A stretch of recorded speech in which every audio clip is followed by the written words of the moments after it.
music. There is no terrible way to win.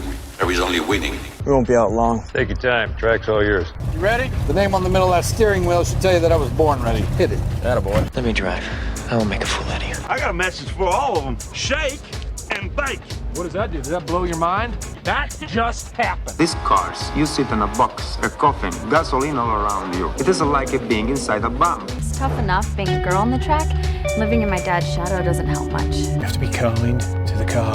You feel the poor thing groaning underneath you. No race was ever won in the first corner. I'm gonna give you an engine, low to the ground, extra big oil pan will cut the wind from underneath you. That'll give you 30 to 40 more horsepower. Every one of us has to find a reason to do this. You do it because you're driven. Brakes are warm. Tires are warm. I'll work in the cars and I'll drive and I'll eat and sleep and I'll work in the cars and I'll drive. Damn fast, and when he runs so close together, it requires fantastic concentration and rather special skills. I was beginning to think I'd never be anything more than a piston-happy lead-foot punk. Then this starts to happen. If you're going to push a piece of machinery to the limit and expect it to hold together, you have to have some sense of where that limit is. Besides, the best drivers don't dwell on the future or the past. The best drivers focus only on the present. They could never have imagined it, those pioneers who invented the automobile, that it would possess us like this in our imaginations, our dreams. I'm gonna give you a fuel line that will hold an extra gallon of gas. I'm gonna shave half an inch off you and shape you like a bullet. Somebody put it in your mind you gotta be perfect every time out or you're a failure. Well, forget that. Just forget it. Racing is in my blood. I was put on this earth to race cars. I accept every time I get in my car. There's 20% chance I could die, and I can live with it, but not 1% more. No, Nicky, don't bring the percentages into this. Don't be a pro. The minute you do that, you kill what's good about this. You kill the sport. And at that speed, your reactions can barely keep up with these sudden changes in direction. You ready to put away your toys and grow up? You want me to work the pit and you drive? Fine, we'll try that. The car's a living, breathing thing, and she's alive. If any of us imagined, really imagined, what it would be like to go into a tree at 150 miles an hour, we would probably never get into the cars at all. None of us. Are you ready to become a real race car driver? I am just as good as anybody out there on that track, and I don't need anybody to win my races for me. I wish my daddy were alive to see this, to feel this. And when we get you primed, painted, and weighed, you'll be ready to go out on that racetrack. You hear me?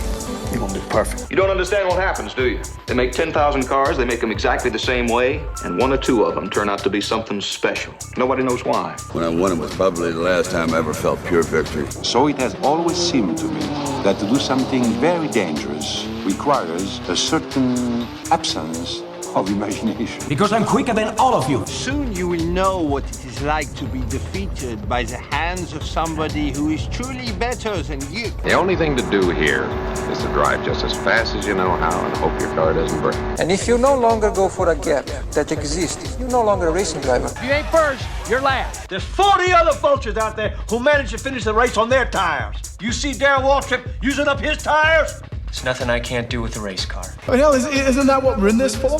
To stare death in the face and to cheat it? Come on, there's nobility in that. It's like being knights. Sometimes you could swear the whole thing's falling to bits. No pressure, nobody breathing down my back, just driving because I left it pure. On the other hand, I suppose potential problems are in the back of your mind all the time. So in many ways, I feel responsible for what happened. And You were, but trust me, watching you win those races while I was fighting for my life, you were equally responsible for getting me back in the car. You're so lucky. You sit there all closed in by machinery and bolts, precise things. There's hardly any room for you. It must be a nice, safe feeling. You gotta learn to trust something. Might just as well be the seat of your pants. A lot of people go through life doing things badly. Racing's important to men who do it well.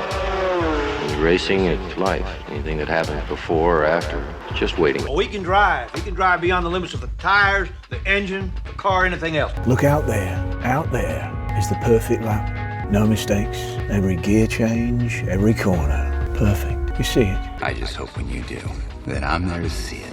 Ask any racer, any real racer. It don't matter if you win by an inch or a mile. Winning's winning. But it isn't just business, is it? What we do. It's passion, love, which is why we are prepared to risk our lives for it. Racing.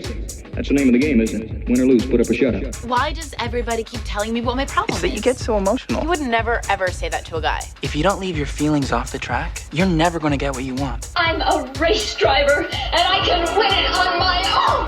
Please let me race. Fine. Then let's race.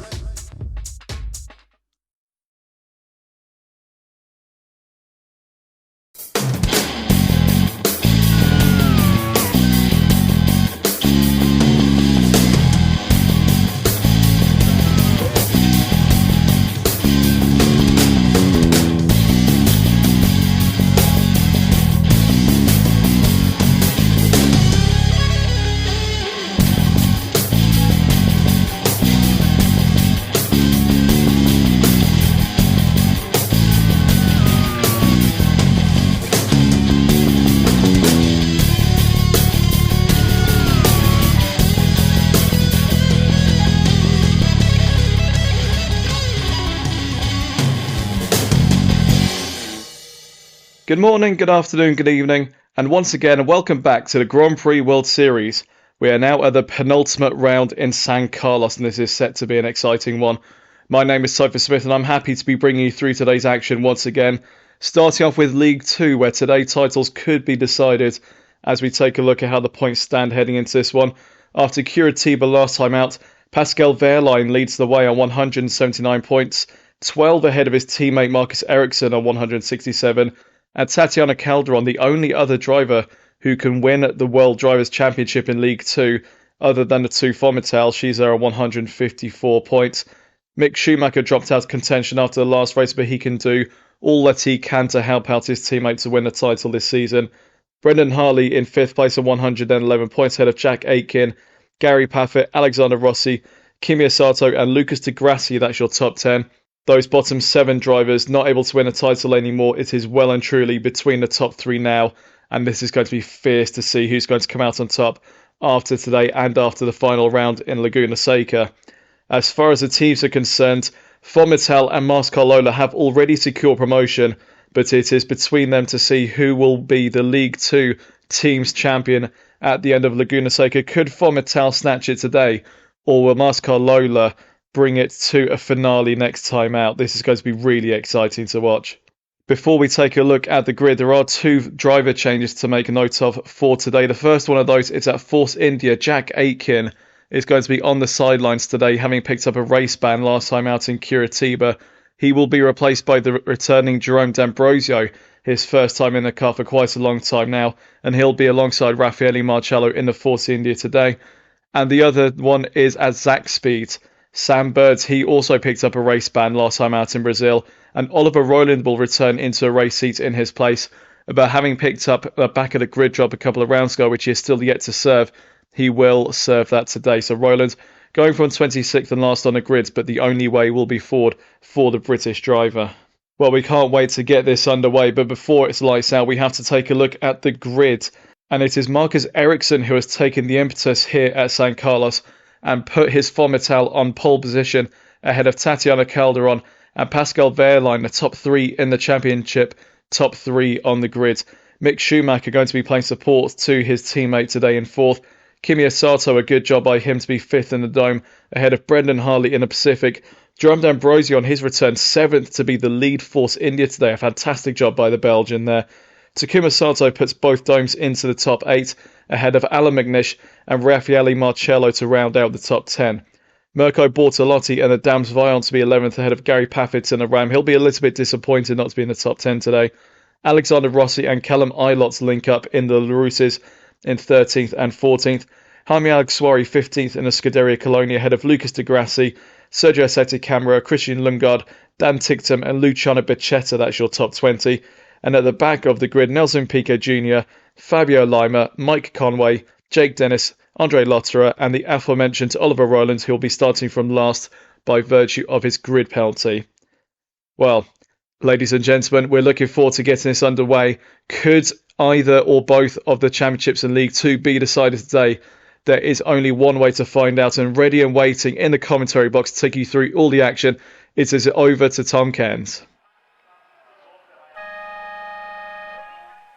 Pascal Wehrlein has the chance to become the League 2 Grand Prix World Series champion this season, but first he has to overcome his teammate Marcus Ericsson and Tatiana Calderon if he is to have any chance of making that a reality. The 5 red lights are coming on. When they go out, we'll be going racing for the first time in San Carlos. It's lights out, and away we go. Marcus Ericsson getting off to a good start, but Caldwell's got away better, and they're going to go side by side into the fast, sweeping right-hander of turn 1, and Caldwell takes the lead in the Mascot Lola ahead of Ericsson. Now, what about Verline? Is he going to make a move into the slower second corner? Well, he's not, and Ericsson looks to be going back side by side with Caldwell on the exit, and is he going to take the lead again, going into the left-hander that's coming up? The answer to that question is yes. Ericsson takes back the lead of the race. He'll have the inside line for turn 4. And Ericsson is back through, but Calderon is still not giving it up by any means. This is brilliant racing on the first lap between the Von Mattel and the Mascot Lola, but finally Calderon has to give way, and Ericsson remains in the lead on the first lap. Calderon second, Verline third. It's Mick Schumacher, Kamir Sato. Brendan Hartley is in 6th place for Pacific. Jerome D'Ambrosio, who is substituting for Jet Aiken in the Force India, is 7th. Alan Minish 8th. Takuma Sato in 9th. And in 10th position is the 2nd Force India of Rafael Marciello. 4.1 kilometers is this circuit layout. It's a very quick lap, is San Carlos, Venezuela, so we could be in for quite a quick race. And Ericsson has the fast lap at the moment, but that will come down in due course. And we've just seen Mick Schumacher thinking about a move on Pascal Verline for 3rd place. Now going into this round, Ericsson coming into this round 2nd in the championship on the back of his win in Curitiba at the expense of Calderon, who had stopped on the last lap with a puncture. The gap was 12 points coming into this round. As it stands, Ericsson will be closing down the gap. And as it stands, with Ericsson having the pole position and fast lap points, as well as the race lead, and Verline in 3rd place, they will be level on points, and Ericsson will be ahead on countback. And Calderon will still be in the title race, albeit it'll be a miracle for her to claw it back. So Calderon has got to finish ahead of the Von Mattels to keep herself in a realistic run-in for the title. Ericsson coming round to complete the 2nd lap in the lead, but watching Mick Schumacher looking for a move on Verline into the fast sweeping right-hander. No way through just yet. Mick is having to tuck back in. So it's Von Mattel, Mastercard Layla, Von Mattel, Mastercard Layla in the top 4. There is D'Ambrosio, who's been overtaken by Alan Minish into turn 2. And that's good enough for him to move up the order. And we see a collision involving a Carlin and the Zach Speed. And it looks like the Zach Speed is out. We're going to get a replay of it. We just saw Sete Camera make a move on Becchetta into turn 2. And then the two, in fact, there was a LaRousse in there tangling with the Zach Speed and the Carlin. Lucas Di Grassi was the one up the inside of Becchetta, but Di Grassi got tagged into, I think. No, actually, Di Grassi hit the back of Becchetta to begin with, and then the LaRousse behind, that would have been Callum Ilott that ran into him and Becchetta at the end of it.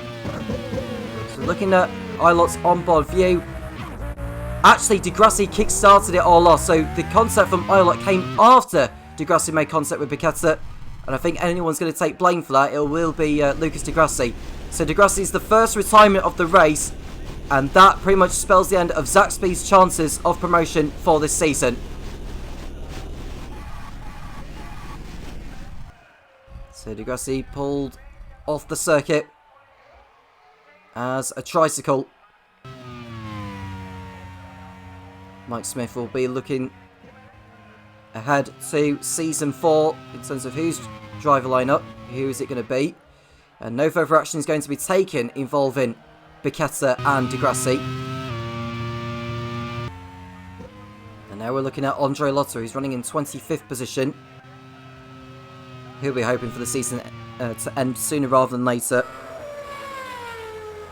He started the season quite brightly, did Andre Lotto, with that podium finish he achieved in Sentinel and a good finish also in Fuji. But nothing had gone right for him ever since. And we have seen him move from the sole surviving Zach Speed. That will be Oliver Rowland, who is back in a Zach Speed seat, this time in place of Sam Bird, who is serving a race ban for the contact he had with Dan Tixon in Curitiba last time out. Verline in 3rd, Schumacher in 4th, nose to tail. San Carlos hasn't hosted a lot of racing in the past. Most notably, it's the Venezuelan MotoGP event. They had it in the late 70s. That's when it's most remembered. Ericsson crosses over the line with a knee fast slap. Verline and Schumacher still going at it. It seems to be that turn 2 is going to be the overtaking spot for the drivers, providing they are within range to attack. There is Ericsson in the race lead. 4 wins to his name this season. Tatiana Calderon has had 3, Pascal Verline has had 3, and Mick Schumacher has had 2. Kimi Sato and Brendan Hartley are the other race winners in League 2 this campaign. The last 10 races in League 2 have been won by either a Fonmetal driver or a Mastercard Layla driver. You can see why, given how far the top 4 are sprinting away ahead of the rest. There are race strategies to bear in mind. Fonmetal came into this round with 346 points. If they were to achieve at least 2 points in this round, they've got 1 of those already. Should they get another point, they will break the record for the most number of points scored in a Grand Prix World Series season by one team. In Season 2, Leighton House achieved 347 points. Fonmetal, with 2 races to go, are very likely to break that. And if they're lucky, they may even break into the 400 point barrier, which would be absolutely exceptional. With the positions as they are, Mastercard Lola, or I should say Fonmetal, they will be clinching the team's championship. Mastercard Lola needed to outscore, well, they need to outscore Fonmetal by quite a significant way to take the team's championship to the season finale at Laguna Seca. Mastercard need to outscore Fonmetal by 23 points or more. At the moment as they are, they're not quite there. Fonmetal are in fact outscoring them. Mastercard will be finishing second, whatever happens, if the positions were to remain as they are. In terms of where Pacific are, with Hartley in 6th and Sete Camera outside the top 15, the positions as they are won't seal promotion for them today, but they leave themselves with a tremendous opportunity to seal just that at Laguna Seca. So Force India and Ram, and perhaps Dome as well, need to put them under more pressure here and start moving up the order. There's Oliver Rowland up the inside of what looks like Luciano Bichetta. That would have been into, I think, the 4th to last, no, it's the 5th to last corner of the circuit. And he is through.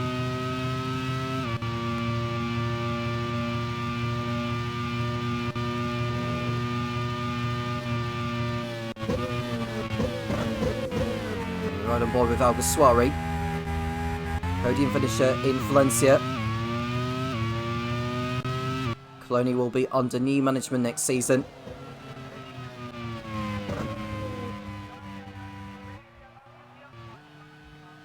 And Schumacher looking for a way through on Verline. He's done it!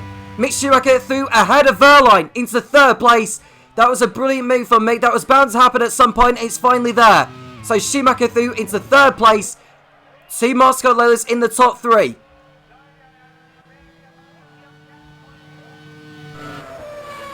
That also helps Tatiana Calderon in the championship a little bit as well. But she needs to try and get ahead of Ericsson if she can. Don't know for certain what strategies each of the drivers are on. We'll find out in around about half a dozen laps time. Brendan Hartley tussling it out with Kamiya Sato for 5th place. Kamiya's teammate Takuma Sato is in 9th. And we watch Sergio Sette Camera go for it on the colony of what looks like Jaime Alguersuari for 15th place. Sergio Sette Camera has finished 6th on 4 occasions this season. His future remains uncertain at the moment.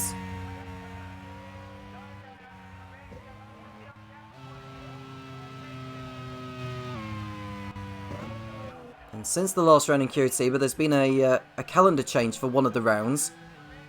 Now, we were meant to be going to Monterrey in Mexico, but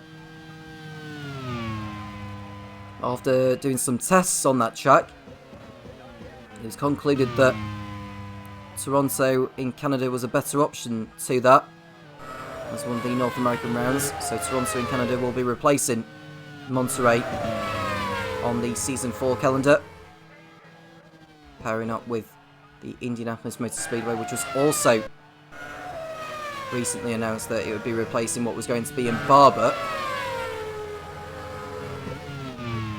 Season 4 is expected to be a belter next season, with the driver criteria changing.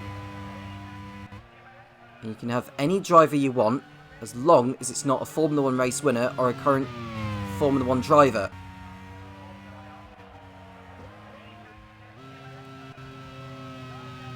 Back to the actual racing. Ericsson leads, ahead of Calderon by 6.5 seconds. With Mick in 3rd place, pulling away from Pascal Wehrlein. And there is the table as it stands. Ericsson 3 points clear of Wehrlein with the positions as they are, and Calderon is 22 points off. And it'll be a 3-way battle going into Laguna Seca if the positions remain as they are for now. As for Fonmatel, they will be clinching the team's championship, as they are doing more than enough with what they need to do here to clinch the team's championship with a race to spare in League 2.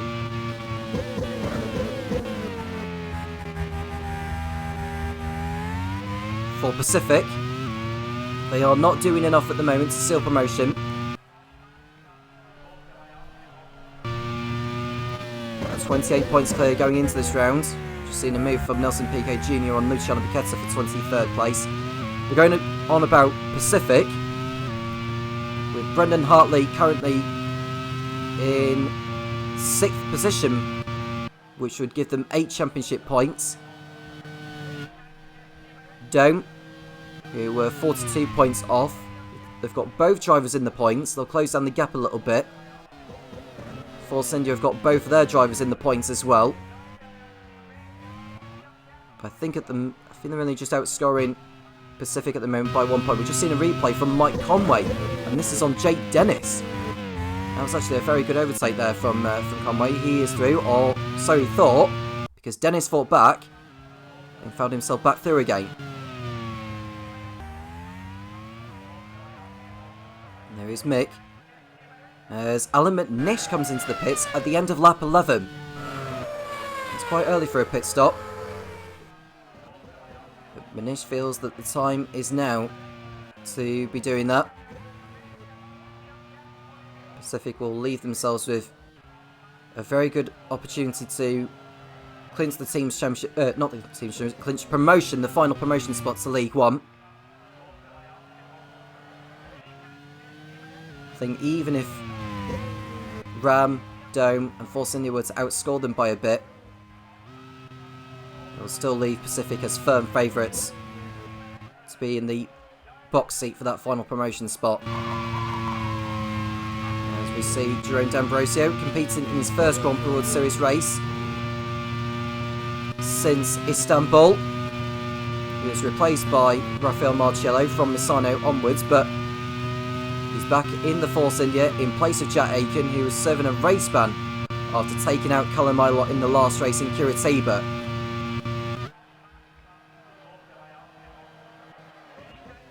Calderon in P2. She can't do anything about Ericsson up ahead. Ericsson's now 8 seconds clear, but is Ericsson on a 2-stop strategy? I think with the gap as it is, it must be that Ericsson is doing a 2-stop.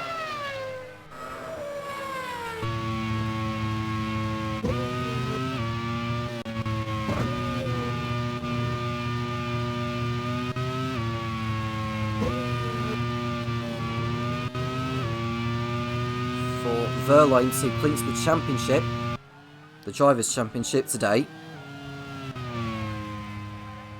he would need to outscore Ericsson by 16 points or more and outscore Calderon by 3 points or more. And Ericsson's coming up to bat Marcus already in this race. He's got through on Oliver Rowland. Going to the battle for 5th place between Camille Sarto and Brendan Hartley. Jerome D'Ambrosio coming into the pits in the Force India. Just the one retirement in this race so far. Lucas Di Grassi crashing out after tangling with Luciano Piquetta at turn 2. Piquetta was lucky to keep going. Otherwise, Di Grassi would have been out of the last race in Laguna Seca, most certainly.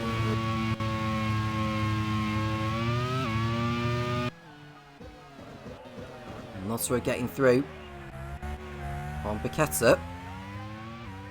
So he's able to move up the order there. Behind Piquetta are two of those that have just pitted, Alan McNish and Jerome D'Ambrosio. And we just see Piquetta fighting back on Notsura. This is actually good racing between the pair. And McNish and D'Ambrosio will be wanting to get through very, very quickly as well. As Piquetta makes his way through on the Andrea motor up the inside. He was able to get the move done? No, he wasn't. So Piquetta had to back out of it. And Notsura is able to keep going for now, but here is McNish up the inside of Piquetta. No way through at the moment. And McNish's Ram teammate, Gary Paffett, has come into the pits. And Christian Lundgaard likewise.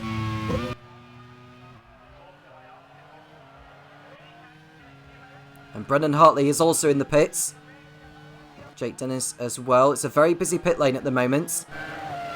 The drivers feel that 2 stops is the way to go.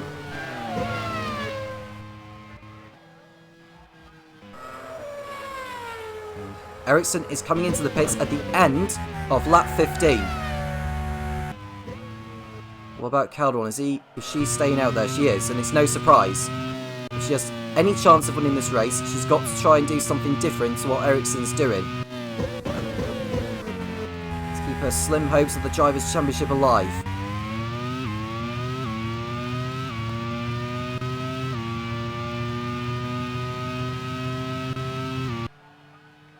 There is Sato. Ericsson's come out in 5th place, ahead of Takuma Sato. Now, for a pit stop, considering how far Ericsson was in front of Calderon, you probably need at least, looking at the gap there, you need at the very minimum 25 seconds for a pit stop. So it's shorter than what it was in Curitiba.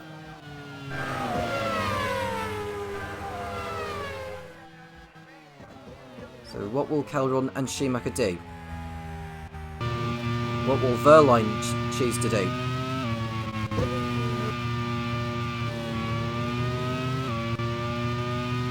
I suppose the good news for Calderon is that Mick Schumacher is behind her. Just see a back marker coming out of the pits, and Mick has to lift off the throttle ever so slightly, but he should be okay getting through on Notsura. So he is through, no problem, and he should pull away.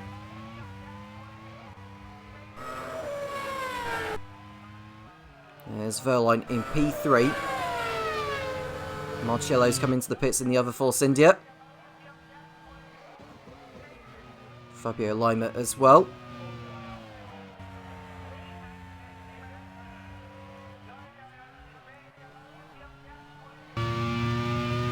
There's Jerome D'Ambrosio behind Alan McNish as Marcello comes out of the pits there.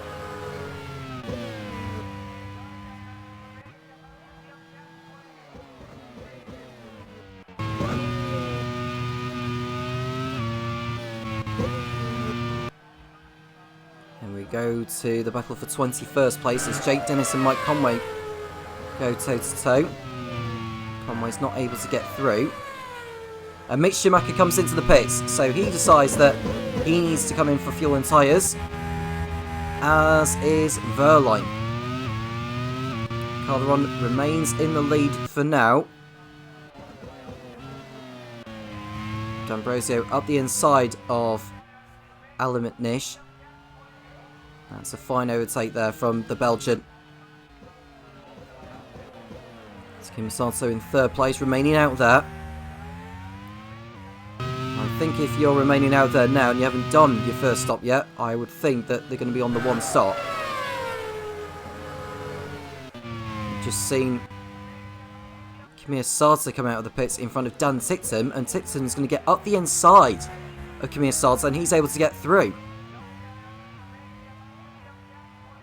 Tipton through into 8th position. He's looking to end his season on a high. Kamir Sato back up the inside of Tipton as Calderon comes in for her first stop. At the end of lap 19, or 18 rather.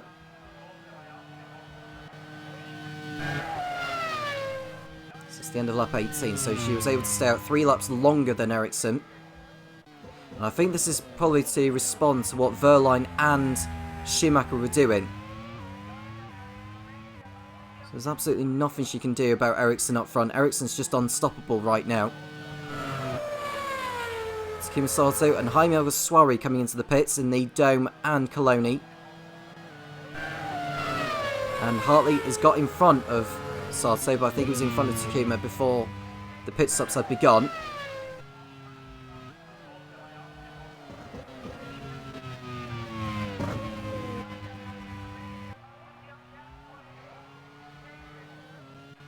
Ericsson in the lead. In second place is the LaRousse of Alexander Rossi. And it's Tatiana Calderon in third place, after she's just made her first pit stop.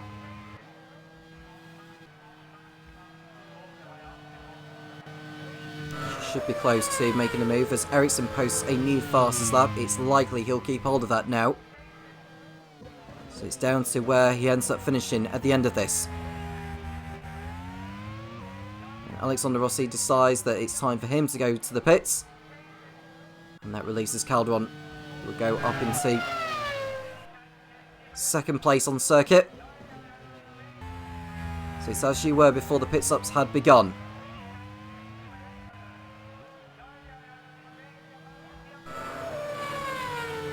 So not much change in the top 10 before the pit stops had begun.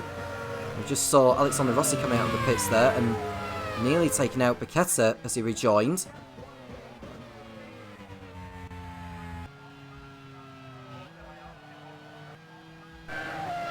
UK Jr. tossing it again with Jake Dennis.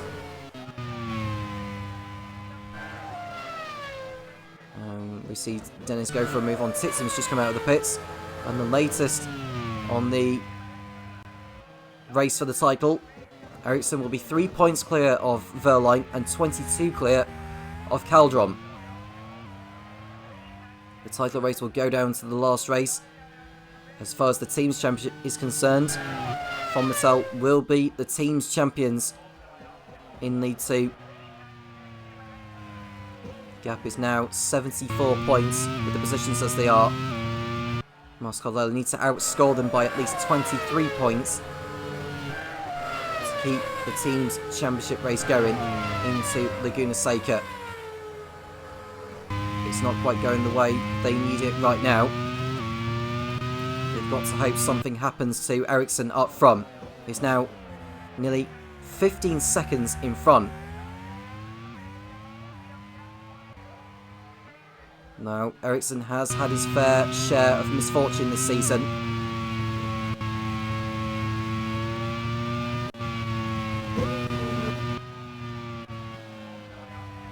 He has had reliability woes, he's had incidents involving himself, the mishap he had in Dijon Burgoyne, riding over the curbs too heavily in Misano,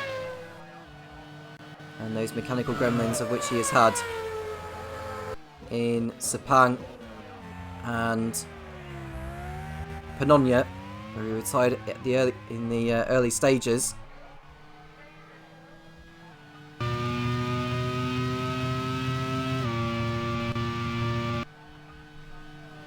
There's Marcello up the inside of Alan McNish. There's no way through there, and that's going to allow Takuma to get one up the inside, and very nearly contact made between the Dome and the Force India, but they keep their cars intact on this occasion. Nelson Piquet Jr. still going at it with Jake Dennis. And behind him will be Andre Lotterer, who's going for a move now. And behind those two will be the race leader who's coming up to lap then. That's Marcus Ericsson.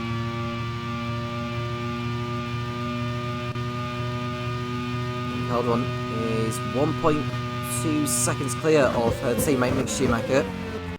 Now it's Caldron who needs to finish in front of Mick. Only one driver out so far, Lucas Di Grassi. On the second lap, tangling with Luciano Piquetta. And the car became terminally damaged after that. And his race went no further.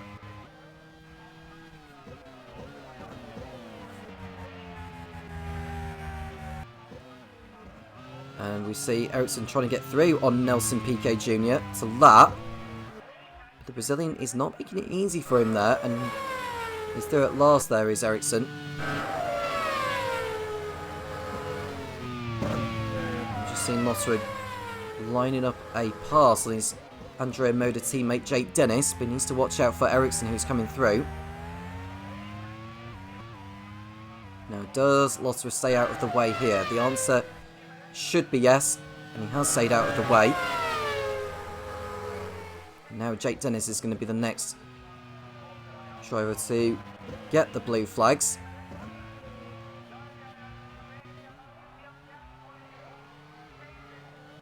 And so Ericsson's through, no problem. Lotterer's trying to get a move up the inside of Dennis, but Dennis is able to fend him off for now. Right on board with Tatiana Calderon. Second place at the moment. So we watch a 3-car battle for 8th between McNish, Marcello and Takuma Sato.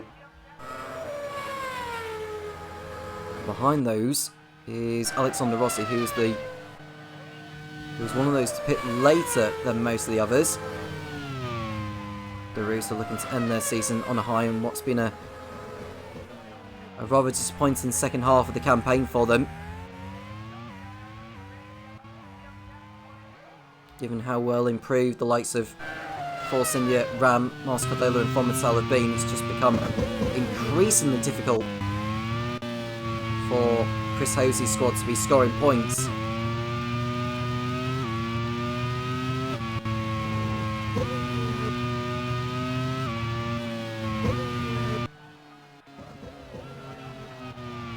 And here is Ericsson, who will be coming up behind the 2 Reals of Mike Conway and Dan Sitson. We've got a battle for 15th place raging between Luciano Piquetta and Sergio Sette Camera. And Sette Camera is up the inside into turn 1. That's the first time we've seen anyone pull off a move there, and Sette Camera is the first to do that.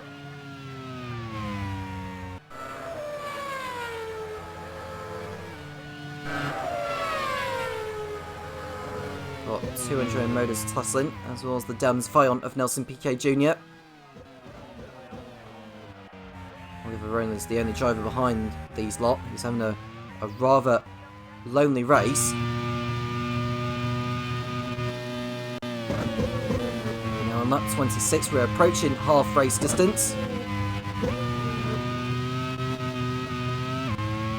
So far, so good for Fomental, who have won 7 races this season.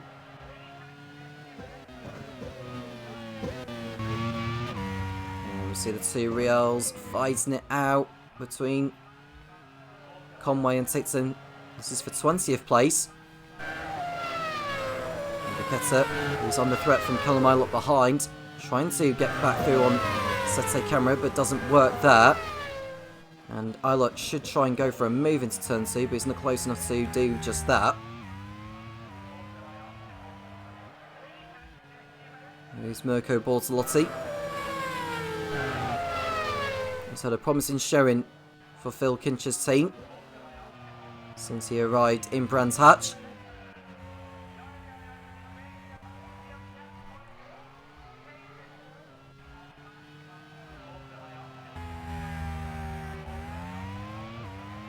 There's Calderon. Mick keeping hold of third place. Pascal Wehrlein's over 5 seconds behind him now.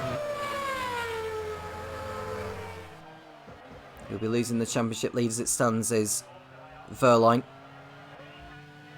And there's a problem for one of the Reals, and that would be Dan Titsum.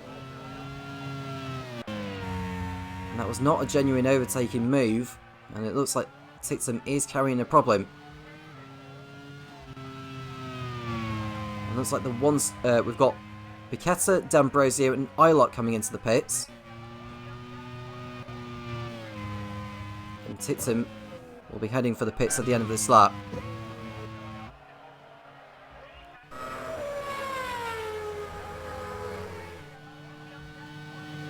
Plenty of activity in the pit lane.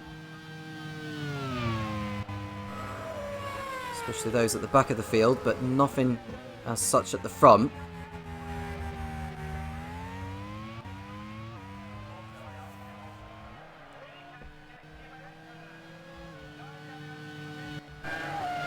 And the next driver that Marcus Ericsson will be lapping. He's got 3 on the Reals. Now we're looking at Kimi Sato trying to make his way through back markers as well. Alan McNish coming into the pits. Marcello likewise. And there's your race leader. Marcus Ericsson who's coming in for his second stop of the race. We're only at the end of lap 28. Now is this fuel and tyre stop going to take him to the end? Or is he looking for a 3-stop strategy here? Calderon will go into the lead for now, with Mick Schumacher second. Well, not actually, because Mick is coming in for his second stop. So we should see Wehrlein through into second place. Ericsson comes out of the pits. There could be a bit of a team squabble going on between Wehrlein and Ericsson.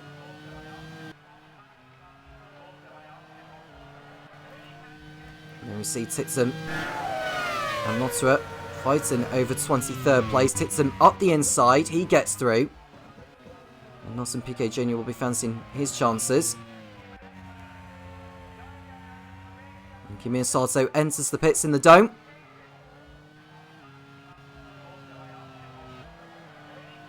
And Kimi Sato is behind Lundgaard and Lima as he exits the pit lane.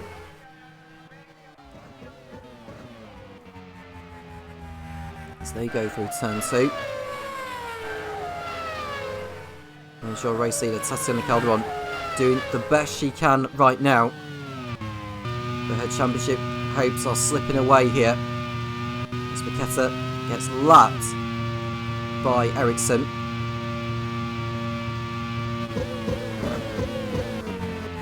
Or was that Wehrlein? I can't quite tell by the camera angle there. It's a von Mittel either way. It's Wehrlein for your information, so it's not Ericsson, as I first thought. Ericsson's a little bit further back.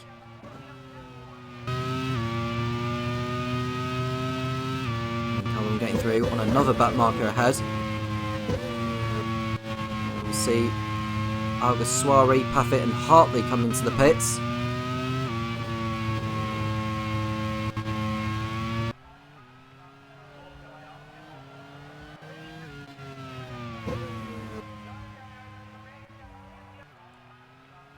There's Andre Lotterer. He's just about to be lapped by Mick Schumacher. Mike Conway entering the pits in the Real.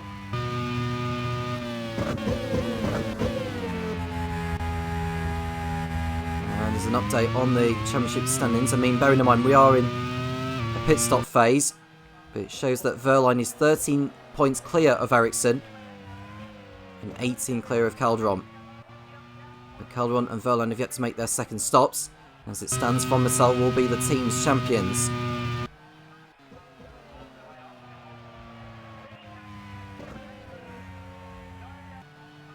And in terms of where Pacific are right now, they will not seal the team's promotion today. But with the gap that they will have, it's a very handsome one. It puts them firm favourites to go up with Fomitel and Mars Cordela into League One next season.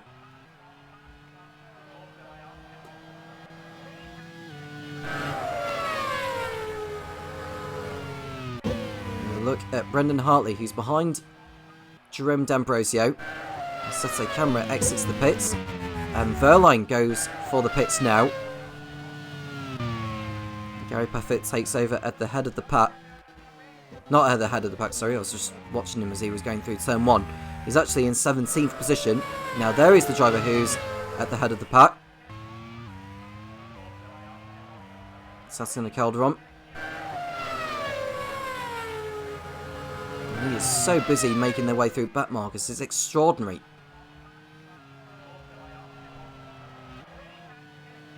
Calderon's coming up behind the ramp of Alan McNish. Now McNish has already pitted twice, Calderon has pitted once. And McNish needs to stay out of the way of Calderon heading through there, and he does so. Calderon begins the 33rd lap.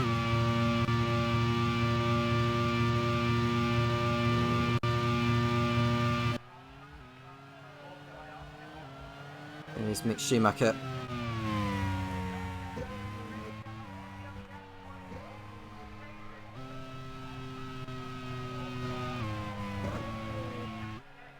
And amazingly, we've only had one retirement so far of Lucas Di Grassi.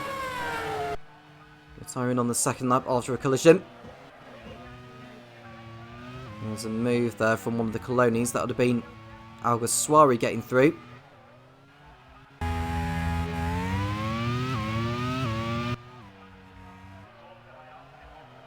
we look at Callum Ilott in the LaRousse. It's not certain where his future will be in the Grand Prix World Series.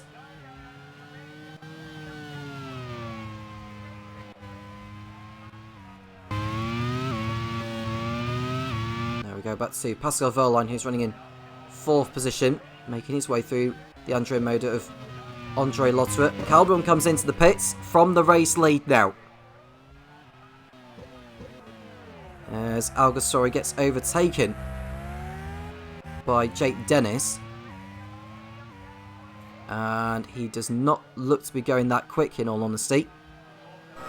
We'll find out more in a moment to see what the issue will actually be. Calderon rejoined in 2nd place, ahead of Mick Schumacher. There's Schumacher behind the 2 Riels of Conway and Ticton. You can see Ericsson dicing his way through the traffic there. It'll cost him a little bit of time.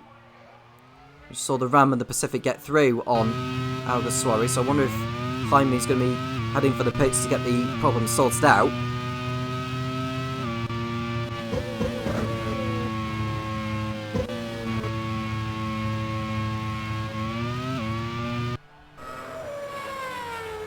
Here is Sette Camera, pushing as hard as he can, and Alguersuari does come into the pits. It might be an electrical problem or something that he had to make an extra stop for.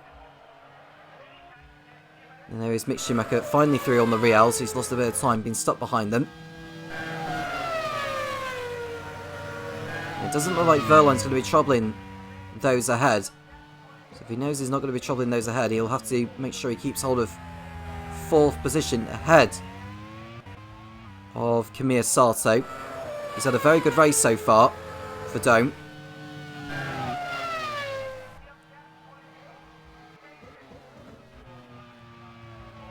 Lingard and Rossi in the pits, which should see D'Ambrosio and Hartley go back up into the points, as well as Marcello.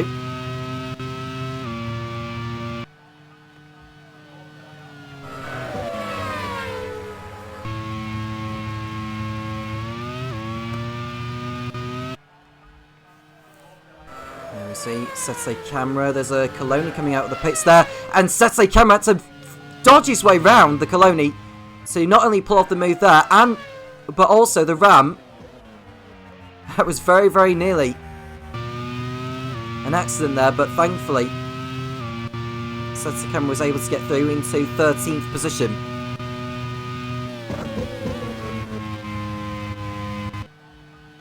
And now we look at Brendan Hartley up the inside for a moment on D'Ambrosio as Takuma Sato enters the pits in the dome from 5th place. And there's an engine problem for Nelson Piquet Jr. in the Dams Vion. It's going to be another retirement for the Brazilian.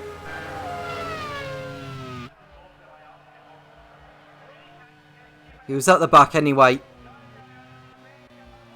It's the end of the day's work for him. And he'll be focusing on the season finale at Laguna Seca. His teammate Mirko Bortolotti's doing a fine job at the moment in 5th place. He hasn't made a second stop yet. It's not certain whether he will make a second stop, but if he isn't, then fair play to him, because he's got a chance of getting a good haul of points out of this. And Titson coming in. I think that's his 3rd stop of the race, you know, Dan Titson. It's been a race to forget, really, for him, but at least he's still going. There's Lima and Bacchetta fight it out for 17th position. And Bortolotti's finally in for his second stop now in the Dams Vion. He'll drop out of the points, but it could still leave him within range to snatch a point after all.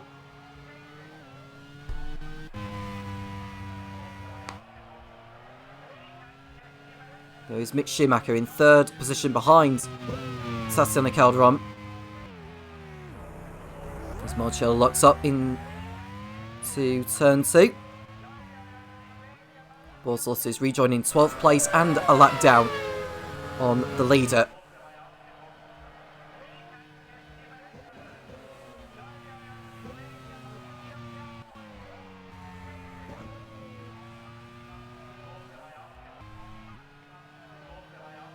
There's Calderon going through on back markers. And Albasoro further back is trying to get his Colonia back into the action. He's running in 22nd place now after having to make that extra stop.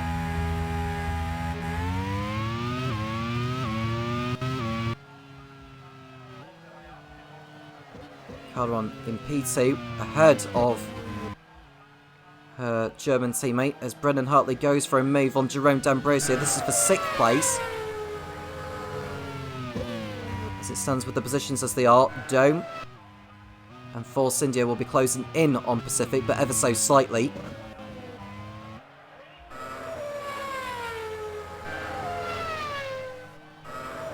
Now the record for the most number of finishes in a Grand Prix World Series race is 23, which we've achieved on a couple of occasions this season. Both of which being in League 2 in Istanbul and Brands Hatch. 24 still going out of the 26 that have started. And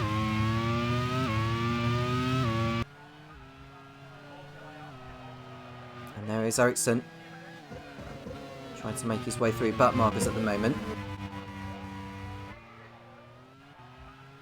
He's just lapped Alexander Rossi, and now he's trying to get through on Alan McNish as well.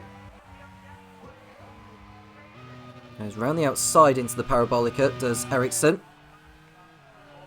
And just a few 100 metres up the road, got Takuma Sato and Rafael Marcello tossing over 8th position. Calderon doing just that on all of the back markers. Oh, there's a contact there between Rossi and McNish. McNish is off the circuit. Rossi keeps going. We're going to get a replay of that. Now, is Rossi anywhere near? Well, he came from so far back.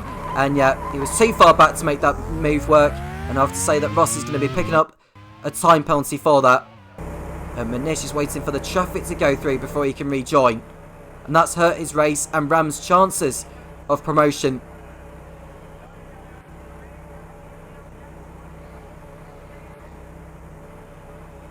Now, McNish he should get back onto the circuit around about now, you would have thought.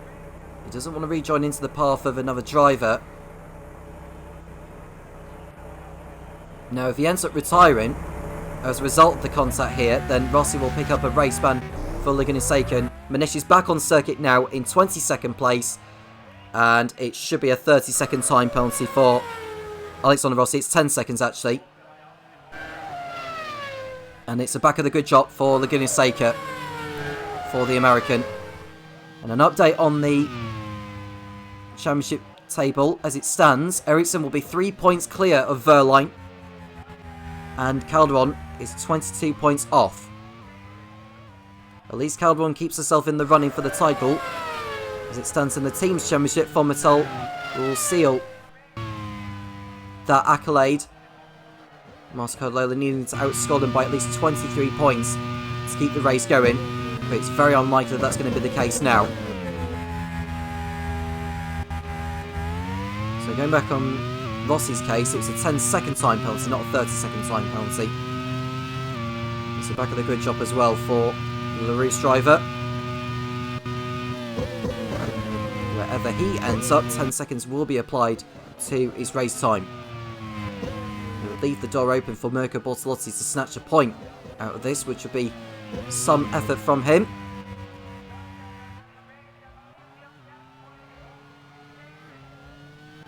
We go back to Calderon, who's in P2 behind Marcus Ericsson. The gap is 13 seconds with 13 laps to go.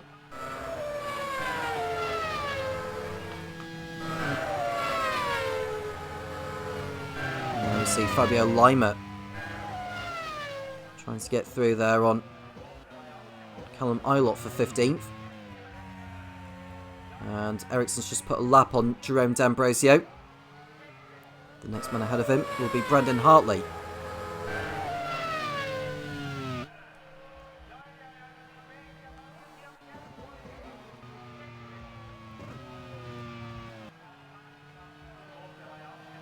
At least Mascardelli will be happy with the podium finish.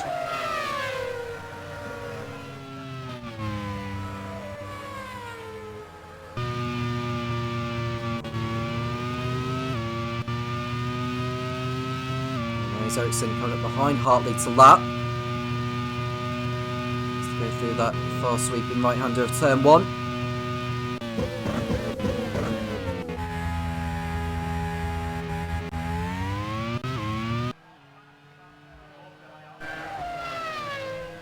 Lima, who's running in 16th. Behind Callum Eilert ahead. And behind them will be Miles Carlotas, which is trying to lap. That'll be Mick Schumacher. Does Lima see him though? He does see him in time. Schumacher is through, no problem.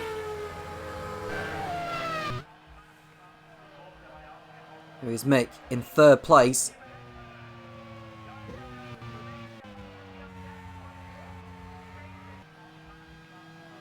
He's 3rd in the last race. Failed to finish in the 2 races before, in Valencia and Buenos Aires.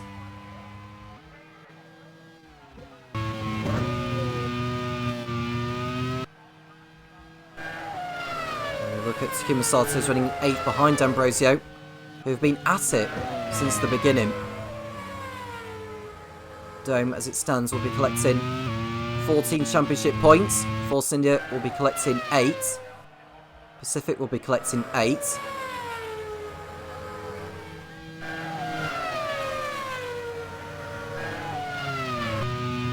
Saxby won't be collecting any points. They'll be out of the running for the team's championship in Laguna Seca, that's for certain.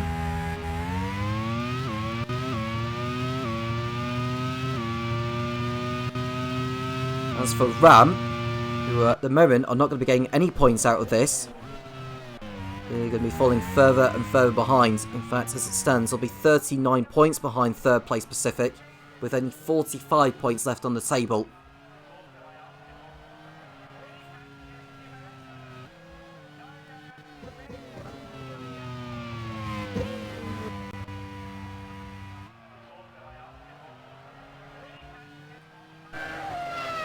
Here's Takuma Sato. sandwiched in between the two Force Indias.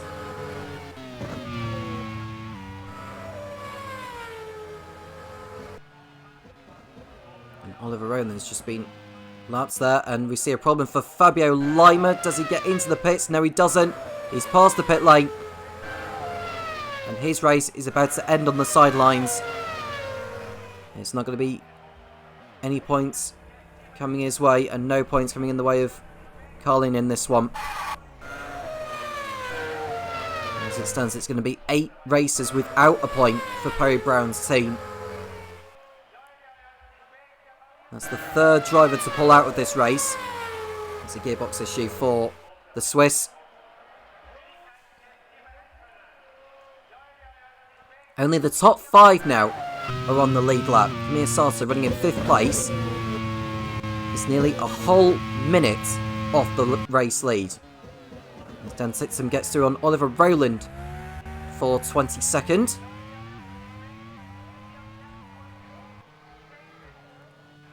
Got 9 laps remaining.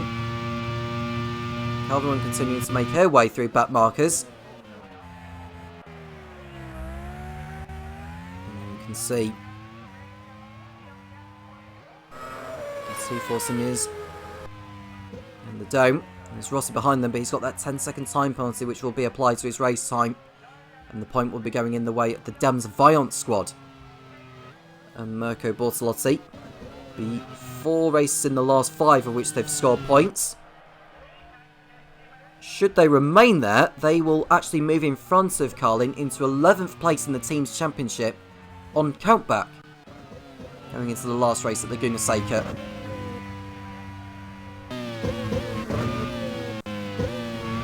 Sete Cameron running in 13th. Not going to be coming not coming away with any points as it stands, although he's just got through on Christian Lundgaard. And here is the reason why Lundgaard is carrying an issue.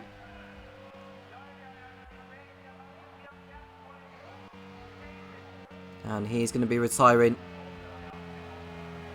Once again is the Dane. Pulls off the circuit. And he's the next to go. That's 4 drivers out then, so we're not going to get a new record of race finishes in the Grand Prix World Series.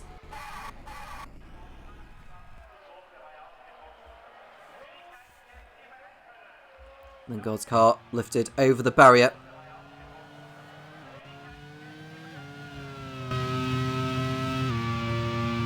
And we've just seen McNish trying to get through on Lotterer for 19th. It's been a race to forget for Ram. I've been on a good run of form coming into this.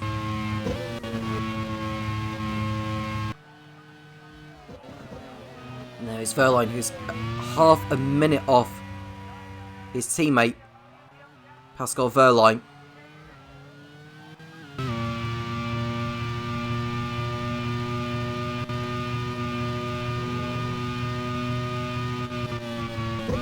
In terms of who's made the best jumps, well, there's not really anyone in the field that's made big jumps today from where they were on the grid.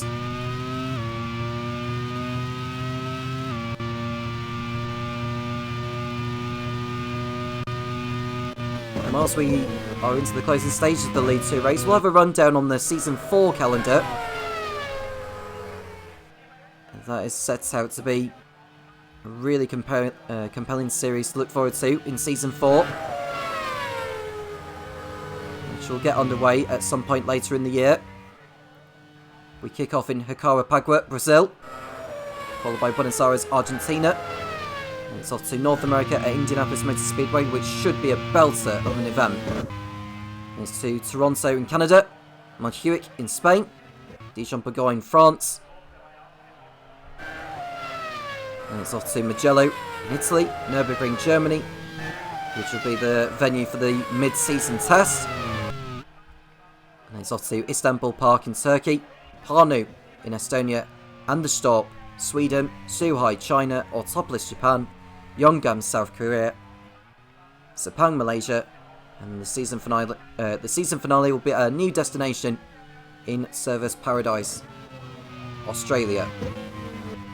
There's also the Macau also the non-championship round of Macau at the end of the campaign, just like it will be for this. And this season's Macau event will feature the top 13 highest scoring teams across the two leagues. We know the likes of Vomitel and Moscow Lilla will be featuring in that. And there we see Calderon and Rossi there. Rossi not making it easy for Calderon to put a lap on him. She's through at last. She'll have lost time thanks to that. 5 laps to go. Ericsson leads by 17 seconds over Calderon. Only mechanical gremlins can stop Ericsson now. He's very much in a league of his own. Hits in form at the right time. After sitting out Season 2 without a drive, it was unclear whether he would be given another chance by any of the team managers. But Ewan Gale gave him that chance. He's put himself on the brink of becoming the League 2 Drivers' Champion of the Grand Prix World Series. Will Power took the cycle last season for Leighton House. And there's an update on the championship table as it stands. Ericsson will be 3 points clear over Verline and 22 clear over Calderon going into the last race at Laguna Seca. And a reminder on the team's championship, Mastercard Lola will be finishing second behind Vomitel, who will be clinching the team's championship today. I'm just seeing Calderon putting a lap on Marciello.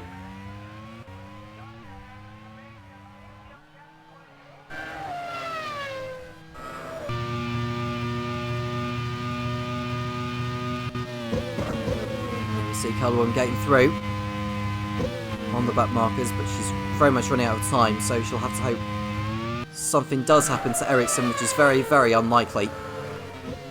Hoping that the same strikes to him as what happened to Calderon in Curitiba, where she retired on the last lap with a puncher and she lost the race win, and that's severely dented her chances of becoming the League 2 Drivers' Champion for this season. Verline up the inside there, one of the Rams. I think that was Gary Puffett. He put a lap on. Gary Puffett we've spoken little about in this one. He's running in 13th. Mick Schumacher 3 laps away from a 3rd place finish for the 2nd race in a row. And there is Sato locking up in front of Marciello. Now we are watching Callum Eilott, who's crossing over the line. And the LaRousse, behind him is Luciano Bacchetta.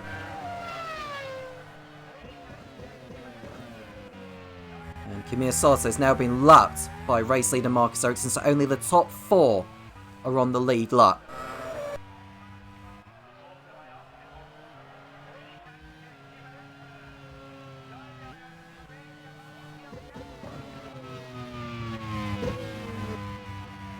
What a season it has been for Vomitel after kicking off the campaign with a double non-finish in Sepang.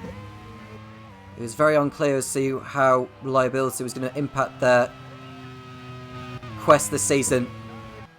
But it clearly hasn't hampered them too much. And after a really torrid campaign in Season 2, with only 5 points on the board, fielding 5 different drivers who weren't quite cut out for Ewan Gale's team. But since Marcus Ericsson and Pascal Verline got the ball rolling,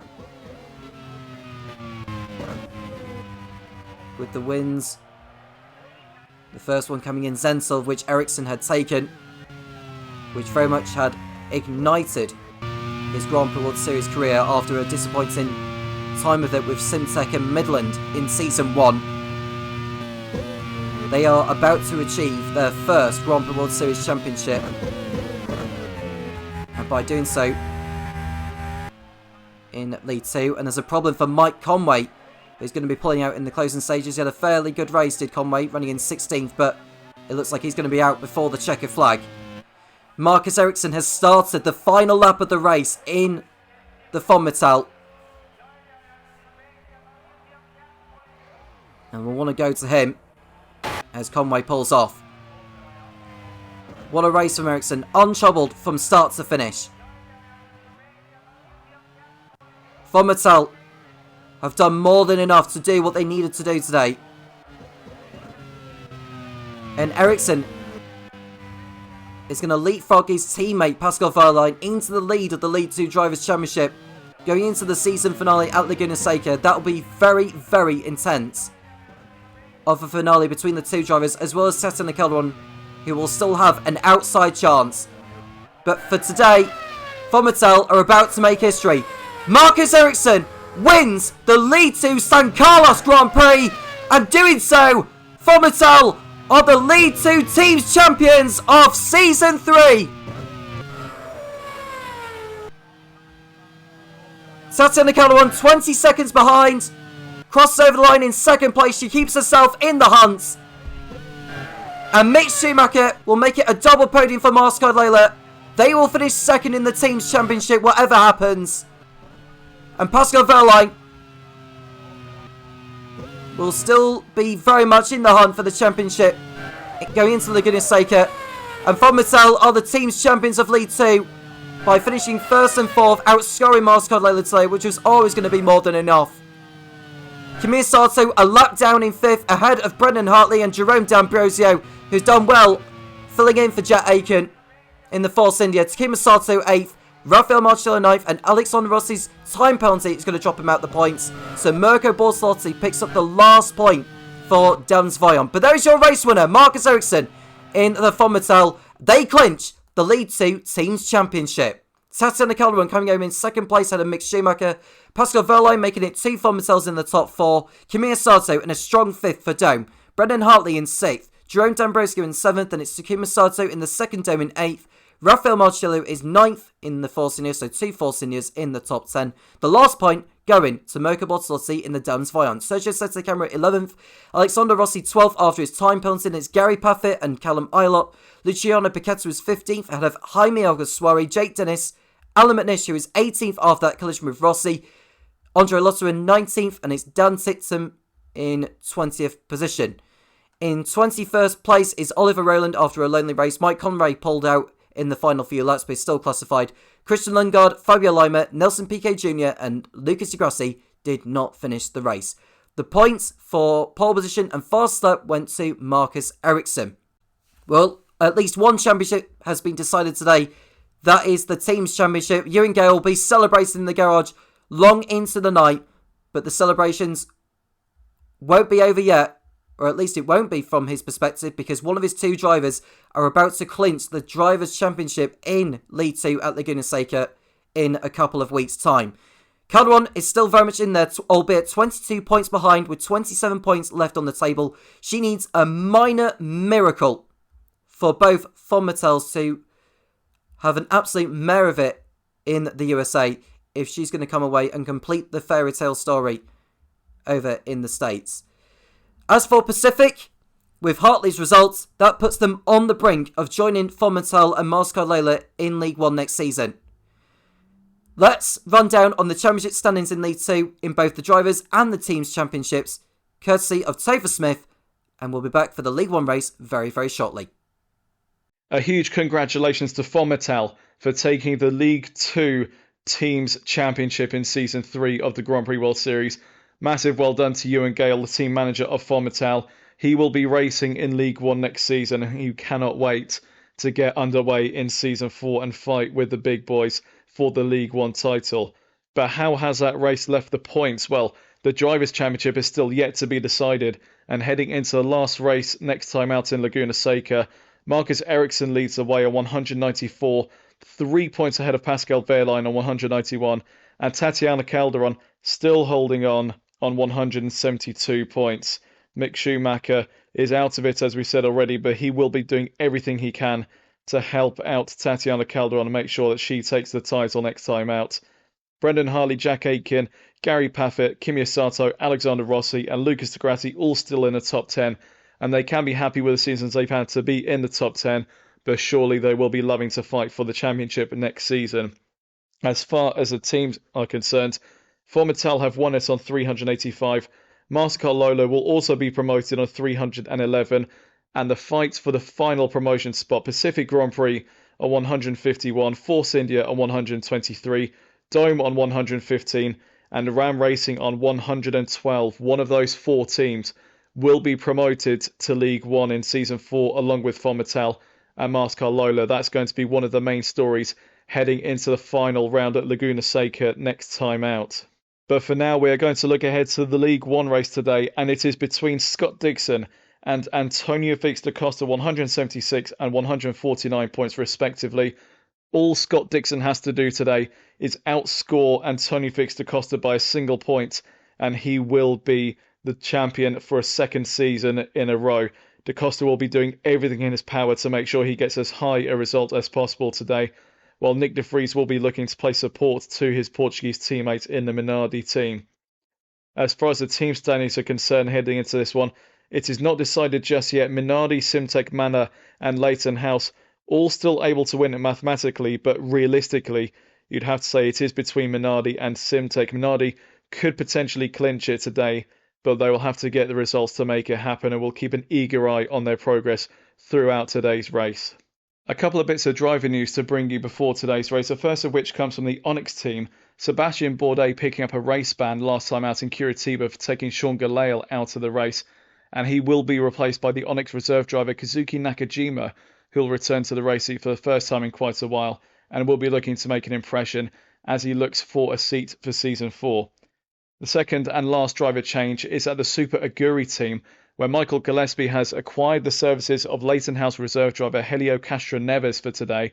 He decided he wanted a bit of experience in the car for the last 2 rounds while Paul Di Resta is serving his race bans, and Castro Neves makes his return to a race seat today, and much the same as Nakajima, he will be looking to impress as well as Season 4 and the driver market for that season looms. Another bit of news to note from the Minardi outfit, Nick de Vries did pick up a race ban last time out in Curitiba, but a successful appeal means that de Vries will be back in the car.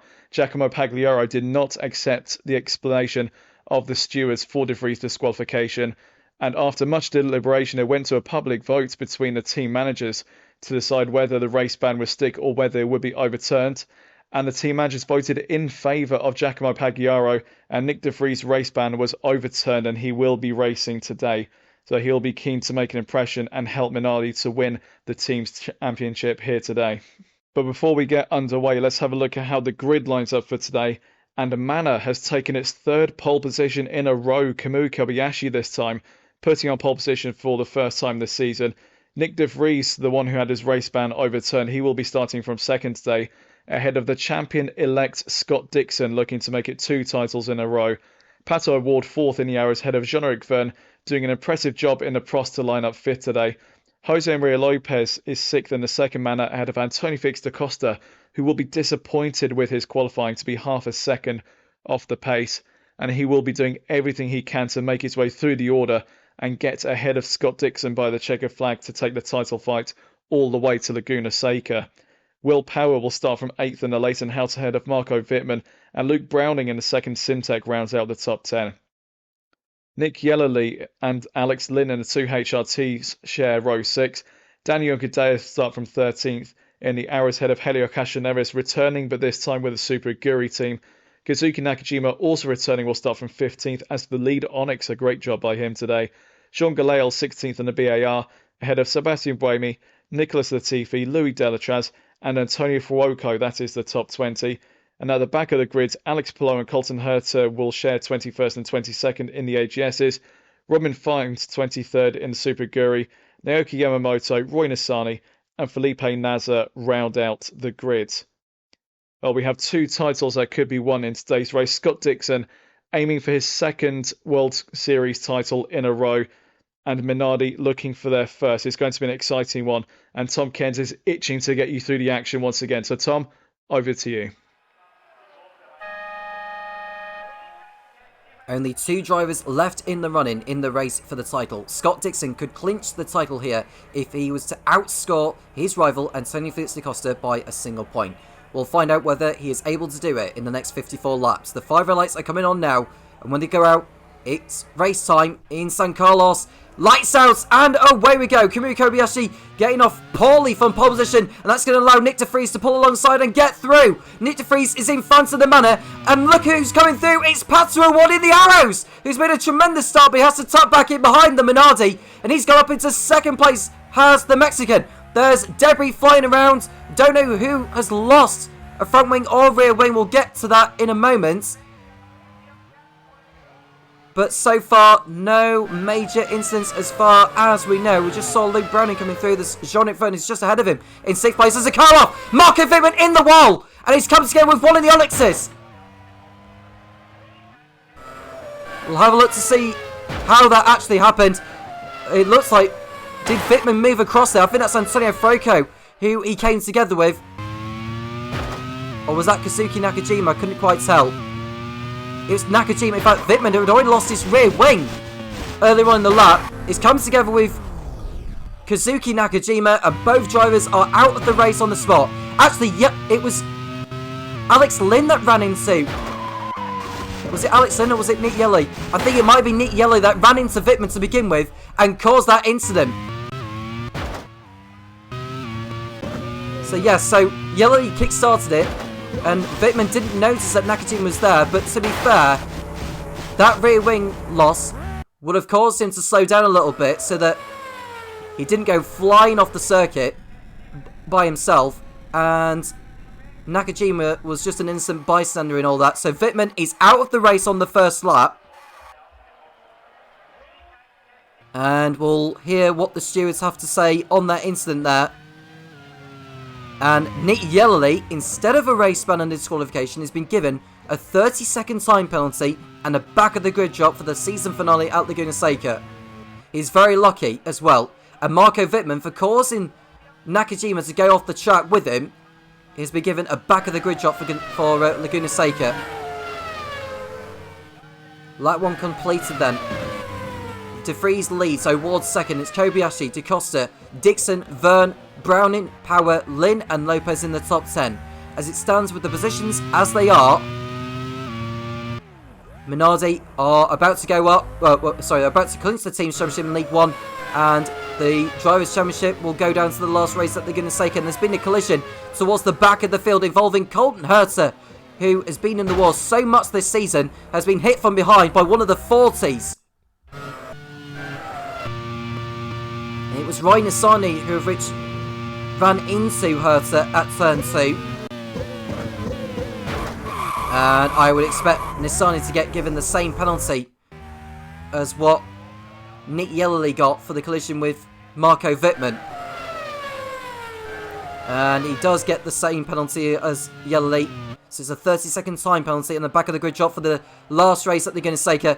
And Herter almost repeating what he did in Buenos Aires and nearly taking out another driver. Wells has got no rear wing to his wagon. Chaotic start to the race in League 1 in San Carlos.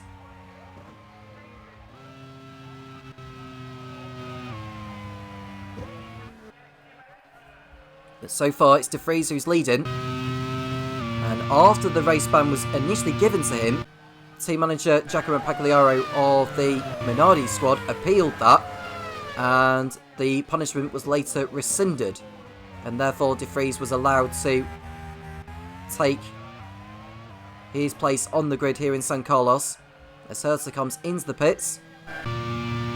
But just to also remind that Kazuki Nakajima is in place of the suspended Sebastian Bourdais after Bourdais took out Sean Galeo last time out in Curitiba.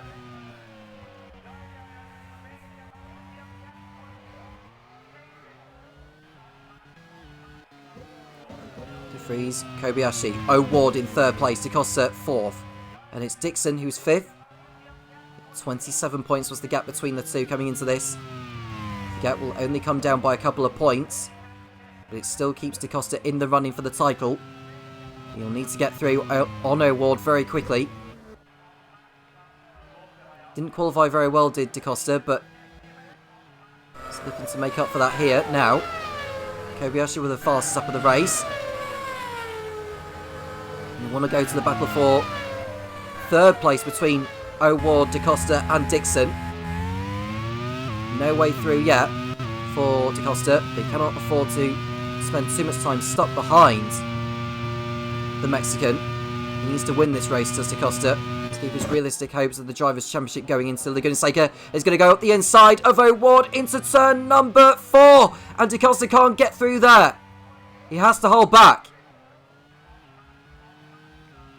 And also to remind you, on another driver change, Helio Castroneves is in for the suspended Paul di Resta. It was Ollie Berman who was in the seat last time out, but Helio Castroneves had been given a chance to race for Super Aguri after an agreement had been made between the Super Aguri team manager Michael Gillespie and the boss of Leighton House, Chris Cavani.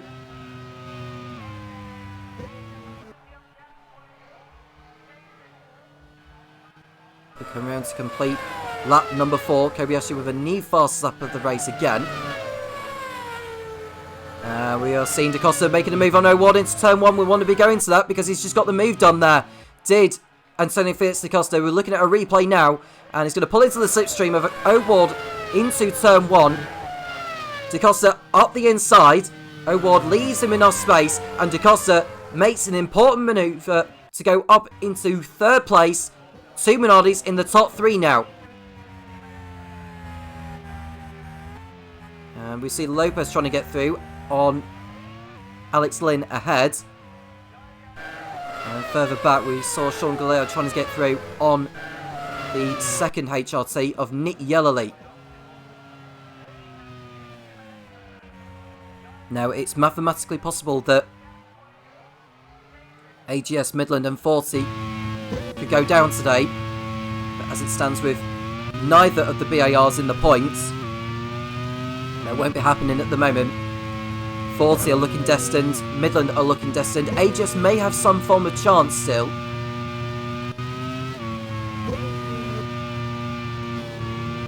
But they haven't scored a point since Pelot's drive in Brands Hatch when he brought his AGS home in 6th place. Colton Herter only picking up 1 point all season. And now we see Dixon as he looks to make his way through on O'Ward, but can't make the move stick there. We go to the lead battle between De Vries and Kobayashi. Now, DaCosta will be enjoying this because he can start to close in on these two.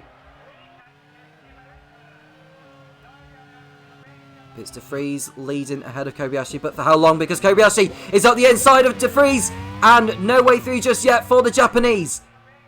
That's the closest he's come since the start, after losing the lead into turn 1, but Kobayashi is determined to get it back. Now Mana, who haven't won all season, had 2 golden opportunities in Buenos Aires and Curitiba to change that, but reliability issues and mistakes cost them dearly. And Kobayashi up the inside of De Vries into turn 1. He's back into the lead of the League 1 San Carlos Grand Prix. And that was coming for some time.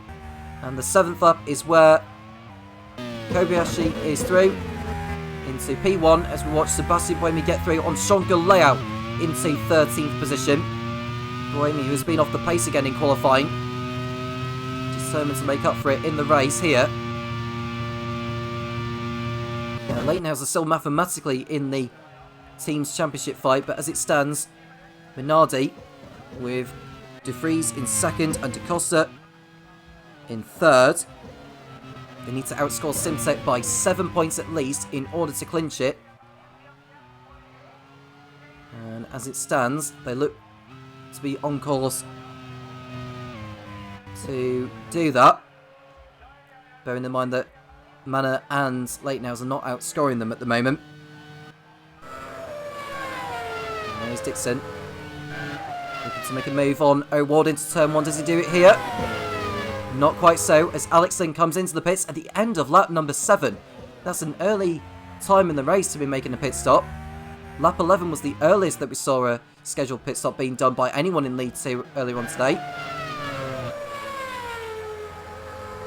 Alex Lynn feels that he needs to be making an early change for tyres and fuel, and this is more than just that of which he's had to come in for.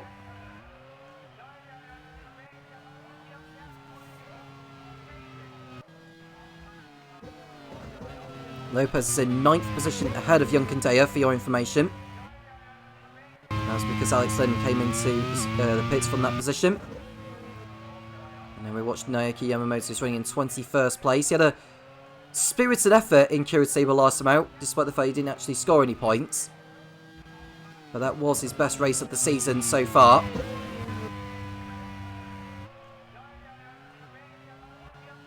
Now, Blue Delitraz in the 40s, running in 16th, ahead of Antonio Froco.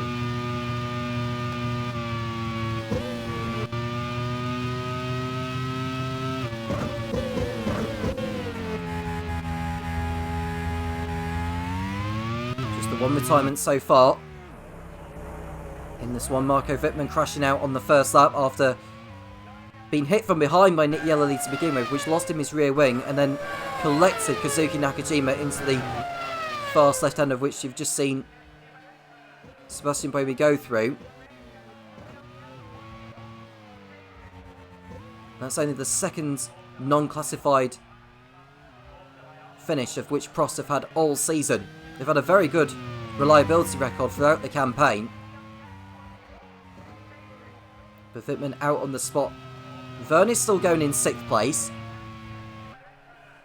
And Prost are looking to close in on the likes of Super Aguri and HRT in the race for a place on the grid in Macau in about a month's time. And there's Dixon still trying to get through on the arrows of O'Ward. That was very nearly contact there. We just saw someone come into the pits as well, which is Sean Galeo. Dixon stuck behind O'Ward now.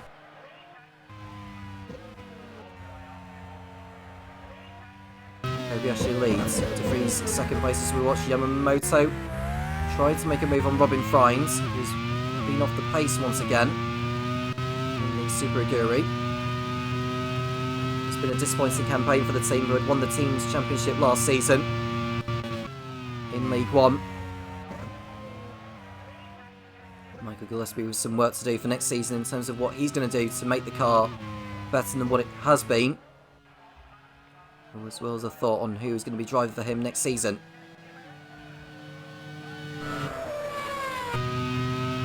And with the positions as they stand, Dixon will be 22 points clear over Antonio Felix da Costa going into the season finale at Laguna Seca. So the championship will not be clinched today if the positions remain as they are. And as far as the team's championship is concerned, Minardi are very much on the brink of sealing their first Grand Prix World Series title. They are currently 55 points clear over Simtek.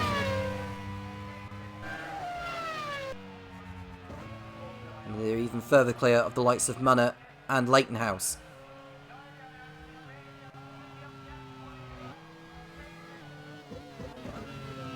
Da Costa is not doing much to close the gap on De Vries at the moment, and that's because Kobayashi has been able to pull away. We don't know for certain how much fuel Kobayashi's got on board in comparison to those just behind him.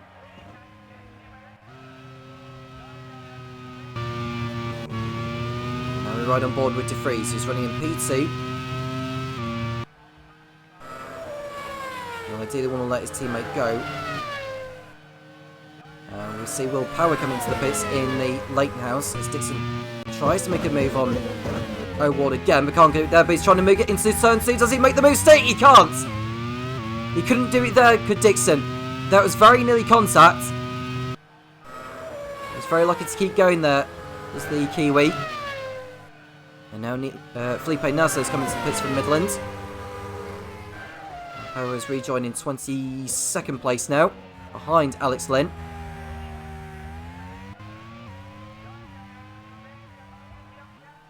Kobayashi has the point for pole position.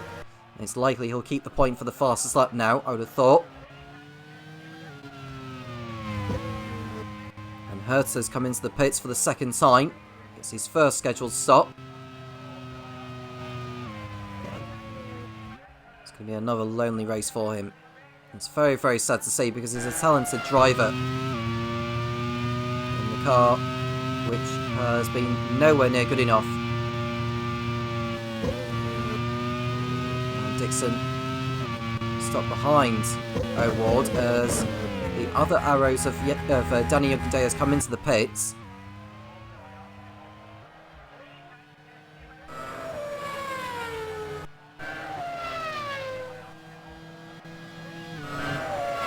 So Yamamoto trying to make a move on Robin Fines again. Isani comes into the pits.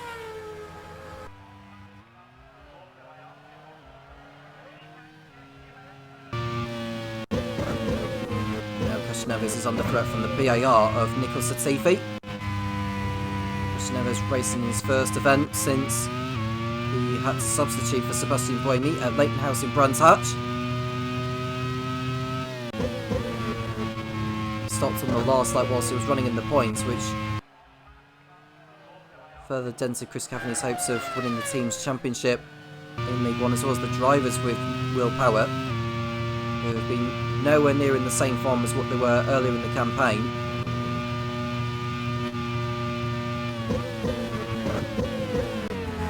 And we can see Dixon still not able to get through on O'Ward. This is really, really hurting his race. And Jean-Luc Verne's only a couple of seconds behind Dixon. This could help Verne decide to move on him by perhaps making an undercut if he was to pit before him. Kobayashi continuing out in front, 3.5 seconds clear over Nick de Vries in second. Mr. Costa, O'Ward, Dixon, Verne, Browning, Lopez, Yellerly and Buemi in the top 10. As it stands, as Kobayashi comes into the pits for his first of 2 stops, and that allows de Vries to take over ahead of the pack. And there is Dixon, still stuck behind O'Ward as they go into turn 1, has to back out of it. No, he's just too far back to make a move right now. Probably need to wait until they go past the first turn before Dixon even thinks about attempting a move on O'Ward. As we see, Robin Fines is just ahead of Yamamoto.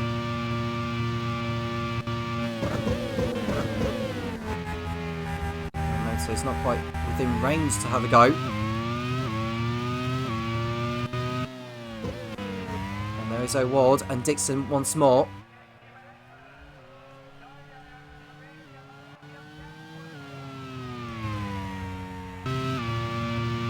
We see Nicholas Latifi making a move on Christian Neves for 10th place. As we see Alex Lynn, who had to come in for an earlier stop than usual. As Costa makes his way into the pits from 2nd position in the Minardi, as does Dixon. As Dixon's fed up in sitting behind. Pato O'Ward as Verne comes in as well. And we can see Latifi getting through now on Castaneves into turn 1. And now we've seen Antonio Froco go for it also on the Super Aguri. We've cut away from that. We're now looking at the battle for 2nd place between Jose Maria Lopez and Luke Browning. Kobayashi's in 9th place on track. Costa rejoined in 11th. Dixon is further back. I think O'Ward came into the pits, you know, as well. So Dixon is still behind O'Ward. And he's also behind Jean-Luc Verne. I think Dixon had to be held back in his stop. And because of that, he's now in 19th position on circuit. And this is good news for Antonio Felix da Costa.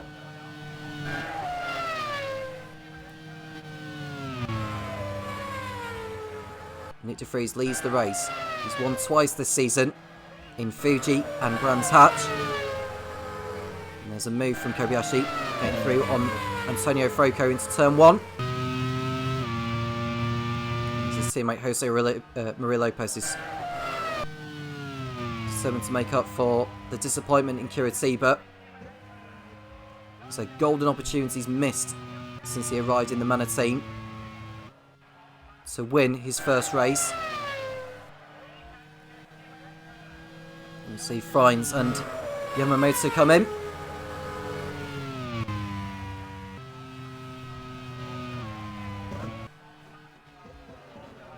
Now we see Dixon getting through on Nakajima. Wasting no time. He's the Kiwi. He's already lost so much time in the pits. And now we are seeing Lopez and Browning coming in at the same time. De Vries remaining out there in second place is Nick Yellowly, because Sebastian Buemi has also come in.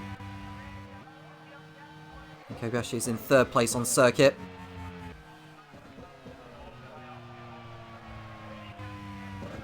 There's De Vries, your race leader, as Vern looks to get through on what looks like Pato Award into turn 1, but he can't quite do it there. And that's going to open the door for Will Power to make a move of his own.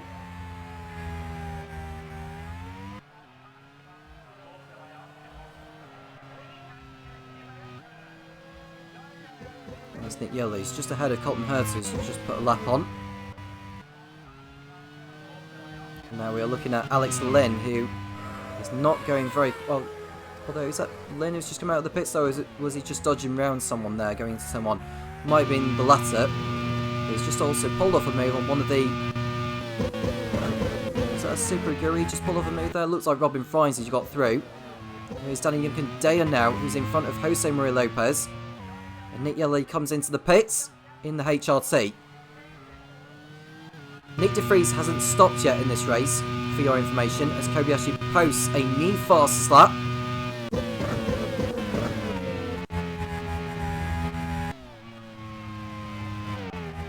And there is Roy Nissany. Is he carrying... Is part of his front wing missing there? Doesn't look like it is. No, it looks like it's still intact. Antonio Franco in the pits for Onyx. One driver who has also not stopped yet in this race is Alex Palou in the AGS. He's doing a fine job so far, it has to be said. He's running in 4th place ahead of Jean-Luc Verne on circuit, as De Vries pits for the first time at the end of lap 19. And there we see Dixon behind Will Power in the battle for P7. And Verne is through on no award, for your information. So Verne is through.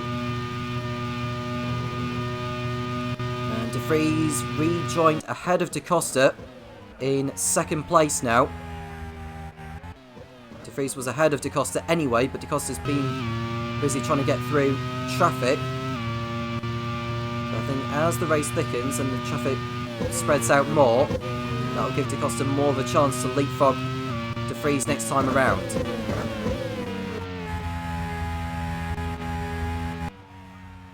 And Alex Palou is behind Verne and O'Ward now. It won't be too long, I think, before we see him coming in for his first stop.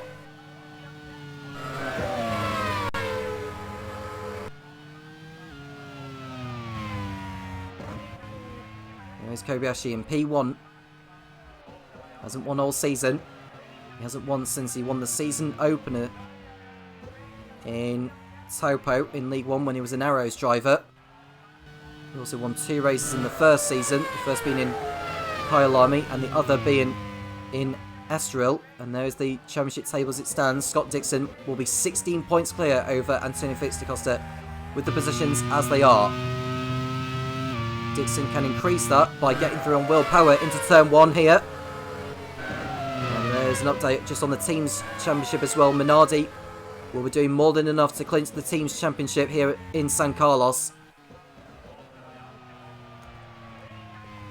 For your information about the relegation battle, AGS, Midland and 40 will not be going down today. But it's very likely that their fates will be sealed in Laguna Seca in a couple of weeks' time.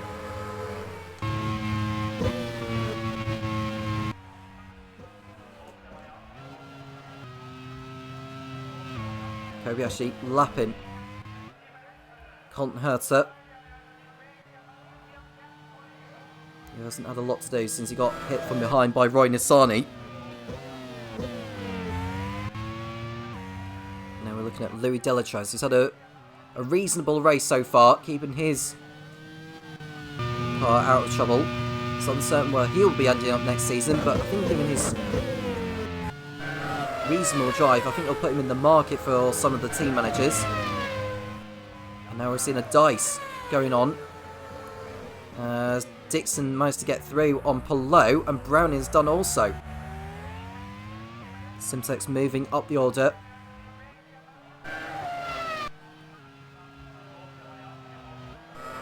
De Vries in second place now.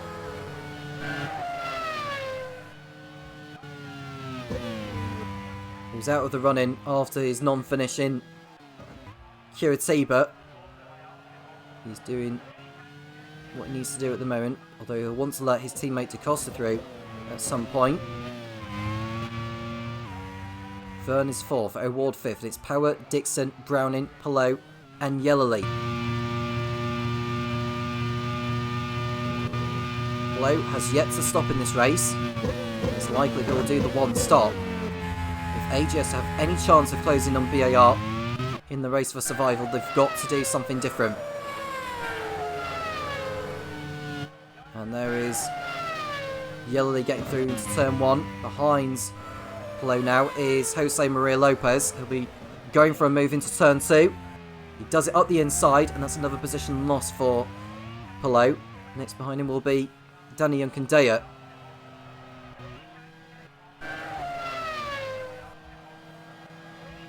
And you can see Yamamoto behind Roy Nissany in the battle for 23rd position.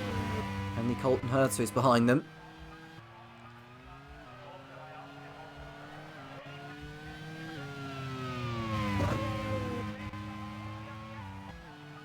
Costa running in third place. Will be keeping himself in the hunt for the driver's title going into Laguna Seca, just as he was so last season. It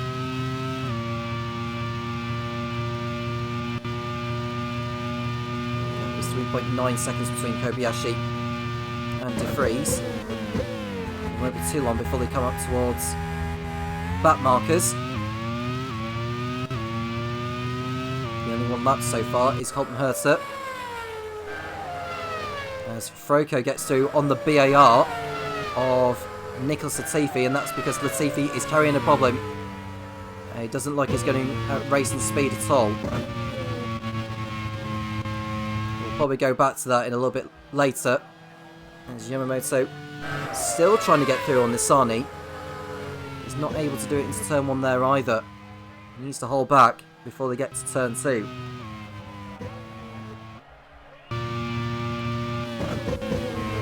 And there is a problem for Latifi, so was right after all. And the Canadian is going to be pulling out of the race again. And it's certain that the relegation battle is going to be decided at Laguna Seca. As Latifi retires with a water lead. Second driver out of this one. And also out of the race is Sebastian Buemi.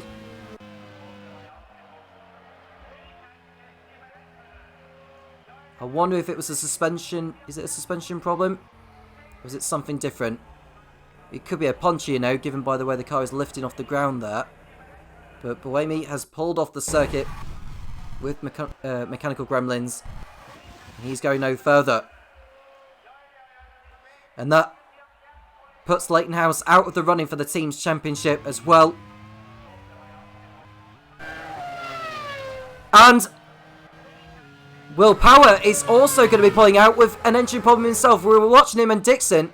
I thought for a moment it was Dixon having the issue, but it's Will Power who's going to complete Leighton House's day in a blaze.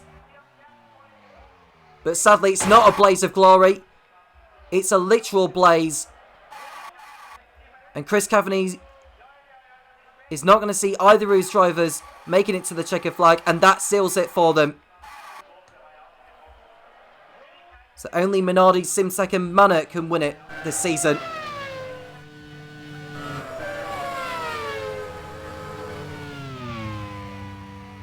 There is DaCosta running in third place, and Power's retirement has helped Dixon move up the order a little bit.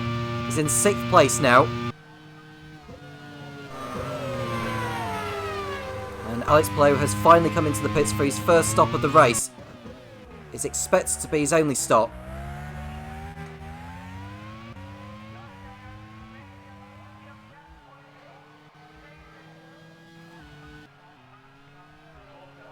Whilst we watch Antonio Felix da Costa in 3rd position. If he was to drop out now, then Dixon would only need to score 1 point in this race and the driver's title will be sealed. And it's likely that the team's championship will go to Laguna Seca. And Kobayashi comes in for his 2nd stop of the race.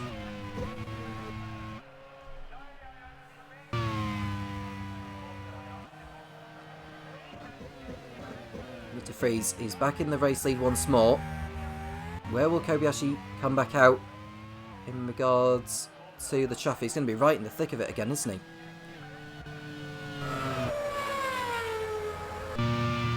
So Browning is through, and it looks like Lopez is going to get through on Kobayashi as well. So this has not favoured Kobayashi in terms of the traffic. He's going to be stuck behind his teammate for a little bit.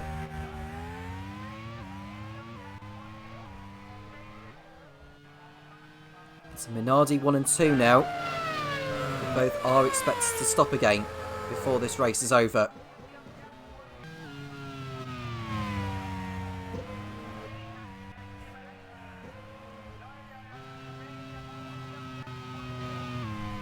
There is De Vries in the race lead. And what about Da Costa? Is he going to come into the pits for his 2nd stop of the event?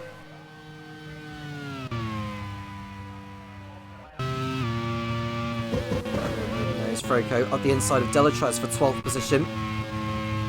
We really are beginning to see the 2nd round of stops beginning now.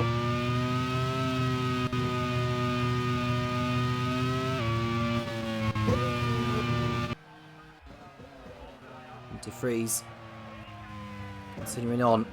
No such problems so far for him. Had his race ban stood, it would have been the team's reserve driver, Jean-Eric Verne, in that seat, and Prost would have had to have fielded a different driver alongside Marco Wittmann.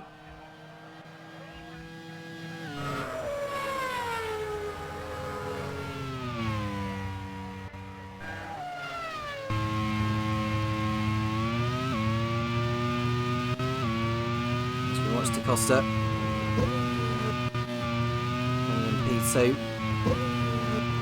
Jean-Eric Verne is 3rd. Ward 4th, Dixon 5th. All this is because Kobayashi come in for his 2nd stop of the event.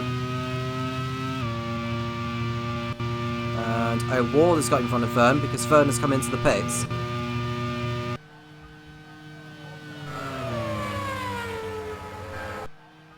You need at least 25 seconds for a pit stop on this circuit. As Kobayashi looks to get through on Lopez, but can't do it there. Yonkindea also coming in the arrows. Lopez is not making it easy for Kobayashi. Now we're watching De Vries in P1. Da Costa is 2nd, O'Ward 3rd. Dixon's up to 4th now. As we watch Nazar and Frines tussle it out for 13th. Verne got out ahead of them. He's stopped behind Louis Delatraz. In fact, he's only a few seconds off him after he came out of the pits. So Verne has come out in some clean air, it has to be said.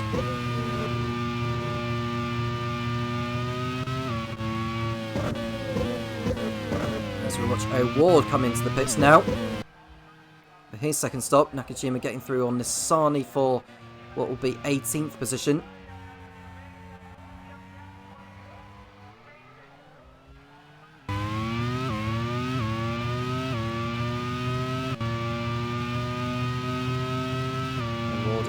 Well, he was for a moment, whilst he's in the pits. And Delatraz will get in front of him. What about Verne? How close is he to the arrows? Is he going to get a run on him into turn 2, maybe? I think O'Ward has got the move done. One driver who has got a move done is Nick Yellowly on Robin Frines for 13th. And Antonio Franco is going to be pulling out of the race in the Onyx. Now, realistically, they are safe from relegation, but they're still mathematically in there, are Ryan Ferris' team. Which is a setback from where they finished last season. And it's an engine problem for the Italian. It's the 5th driver to retire. We're on lap 31.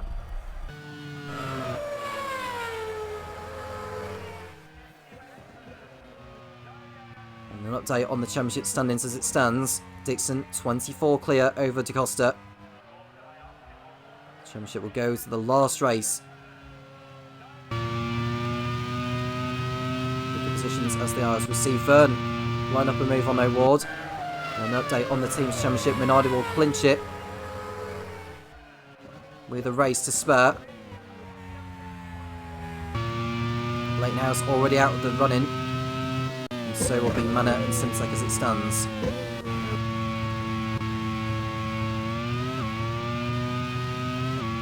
And the gap between De Vries and Da Costa is 12 seconds.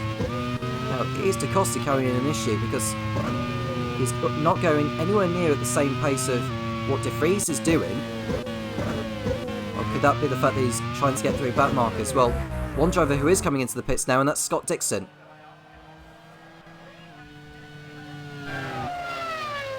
I think considering the pace that O'Ward and Vern will be going, I would expect them to leapfrog Scott Dixon. And one driver who's going very well in this race is Sean Galale. He's running in 5th. But he is expected to make another stop in this, I think. And there is Dixon rejoining behind O'Ward and Vern. So he's 10th now on circuit. Ahead of O'Ward is Louis Delatraz. Another of those going rather well. We expect them to be in the pits before this race is over. Nissani in the other 40 coming in. And also coming in is race leader Nick De Vries. That will allow Da Costa to go into the lead of the League 1 San Carlos Grand Prix. He makes his way through back markers. And where will De Vries get out in comparison to Kobayashi? This is important. Browning comes in from 3rd place, and I think De Vries has got Kobayashi. He's ahead of him.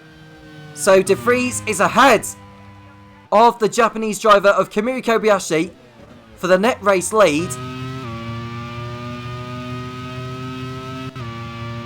As we see O'Ward getting through on Louis Delatraz into turn 1 here. And we should expect Vern to get through rather swiftly as well. Vern through on the inside, no problem. Now, Da Costa in the lead right now, but will he remain in the lead for a good few laps? Or will he be in the pits in a few moments' time? He's coming in now, is Antonio Felix Da Costa. Only a lap and a half left on his fuel gauge.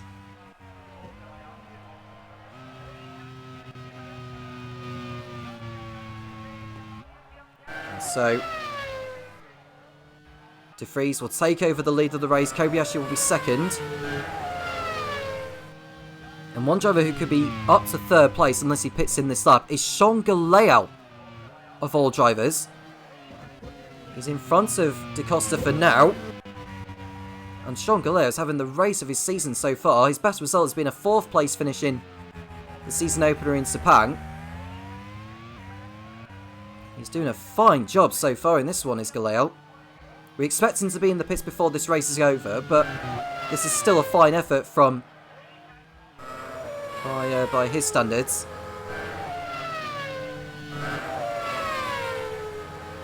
Now, if he was to finish in 3rd place, I do say if he finishes in 3rd place, that'll move BAR on to 47 points, and the bottom 3 teams will still be in the running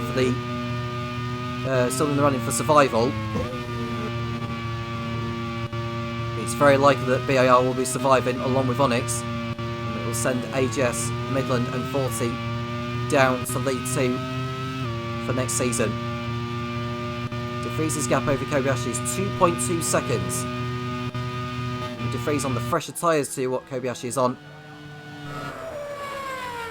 That's helping him a lot. Galeo continuing to stay out there in the BAR. Costa picking up 12 points as it stands. Dixon only picking up 6. The gap will come down by 6 points. And the gap will be 21.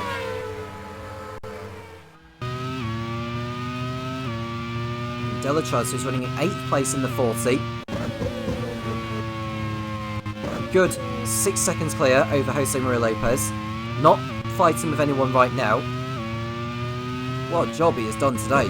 Both Galeo and Delatraz.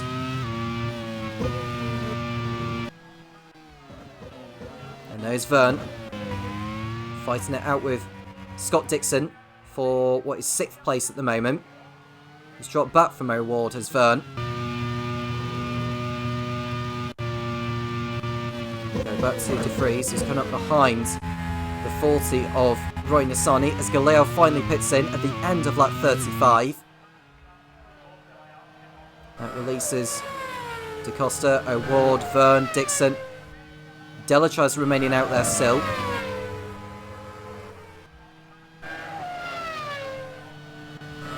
And we look at Luke Browning, who's fighting it with Nick Yellerly.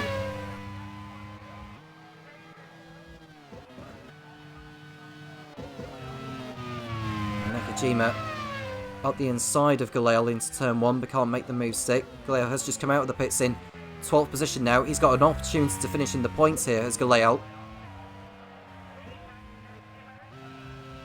And we've just seen De Vries trying to make his way through back markers still. So Ward locks up a little bit but gets away with it. Hertz comes in again in the AGS. We're into the last third of the race. As it stands, Minardi will be clinching the team's championship, but the driver's title race will go to the season finale at Laguna Seca in 2 weeks' time.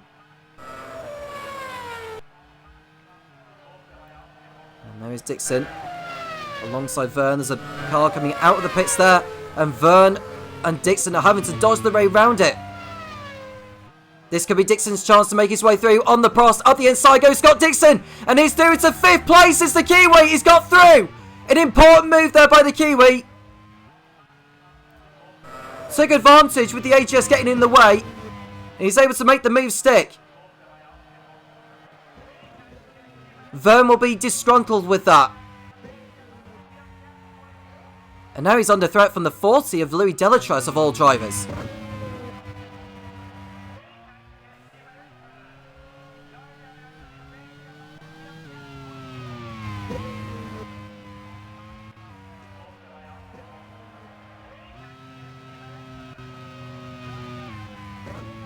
Look at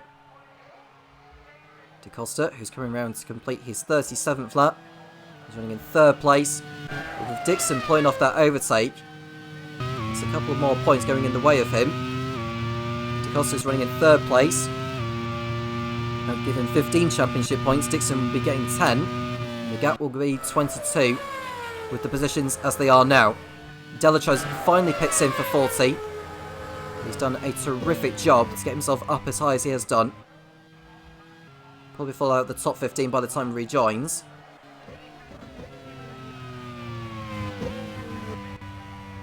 In actual fact, he rejoins in 15th place behind Alex Lynn, who's carrying that time penalty. As Castro Neves pulls off a move on Kazuki Nakajima into turn 2, that's enough to move up into 12th position.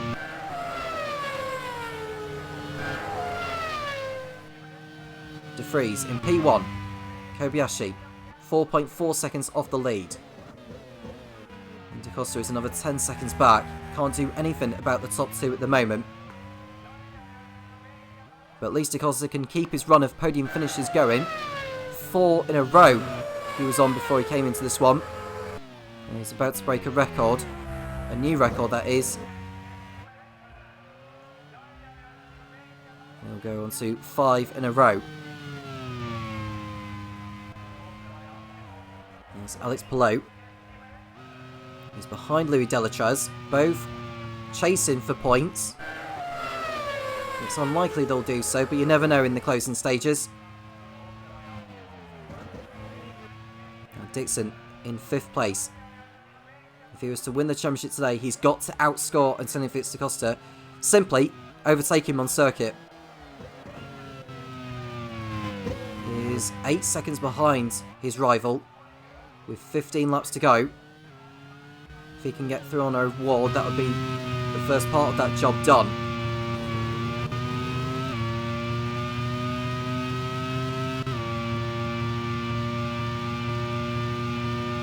Da Costa cannot afford any more mistakes here now. If he knows he's not going to win the race, at least he knows he's going to finish in front of Dixon to keep the title race going to the last round at Laguna Seca. And now we're watching Luke Browning fight it out with Nick Yellerly for 8th place. Browning will get into the slipstream. Will he decide to go for a move there? Not quite so. Well, now we're watching Alex Lynn behind Kazuki Nakajima. Lynn is through.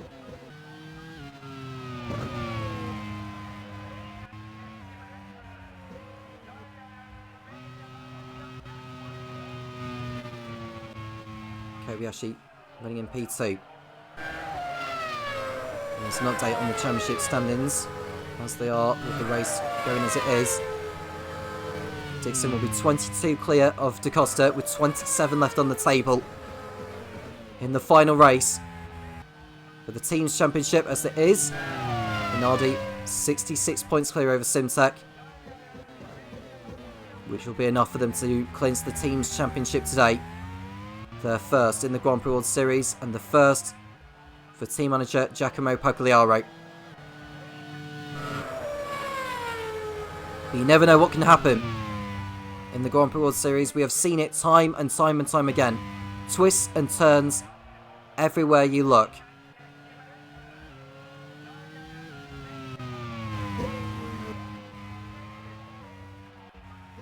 There's De Vries on course for his 3rd win of the campaign.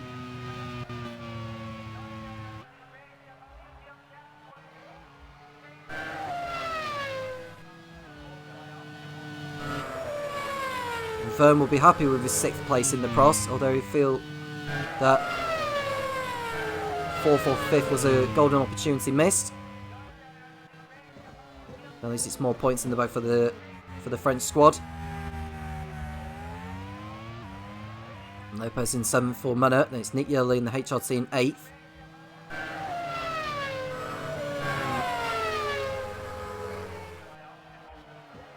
Just to update you actually, it's not Alex Lynn that has that time penalty, it's Nick Yellerly for your information.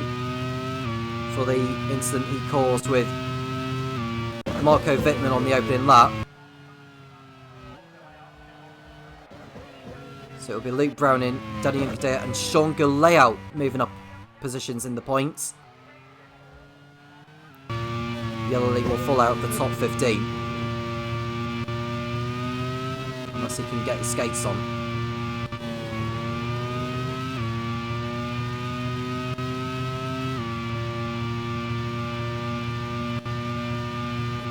Five seconds clear now is De Vries over Kobayashi.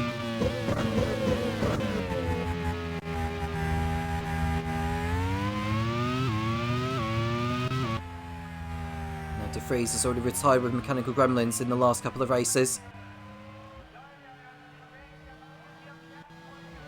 So I hope history doesn't repeat itself in San Carlos. Minardi are very close to wrapping up their 8th win of the season, the same as what Fontel are on now.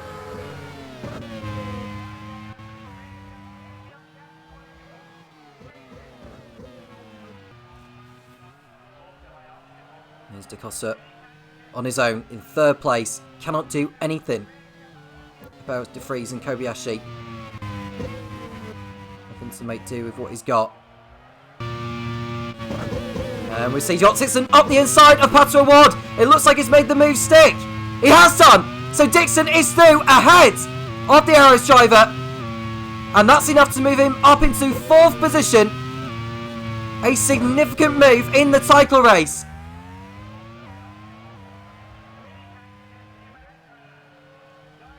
He needed to make that move stick, and he did it. Now, he is one position away from clinching his second Grand Prix World Series title. Can he catch and pass Antonio Felix da Costa in the remaining laps? He's got less than 8 seconds to make up on him. And now we're watching Sean Galea behind Danny Unkandea as they go side by side almost into turn 1. And Galea, who at the moment is on course for a championship point with Yellowlee's time penalty, he's wanted to get through on Unkandea.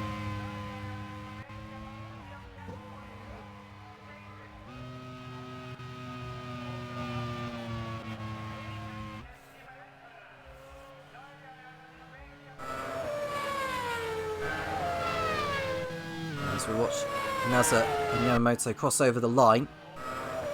As Da Costa crosses over the line again. And Dixon is beginning to close down the gap. Keep an eye on it. 7.1 seconds with 10 laps to go. Da Costa will be making his way through back markers in a moment as well, so bear that in mind.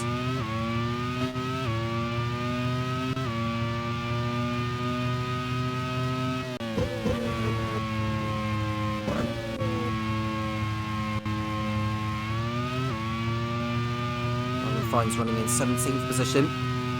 Snever's his teammate for this round, just outside the points. We expect Paul di Resta to be back for the last race at Laguna Seca, once his ban has been served, for taking out Pato Award and Louis Delatrez in Buenos Aires.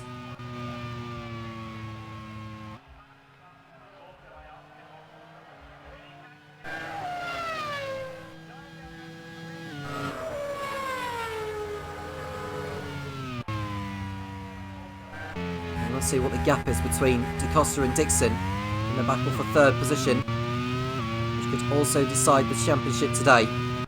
Dixon's just under 7 seconds behind the Portuguese as Verne gets through on Colton Herta to lap.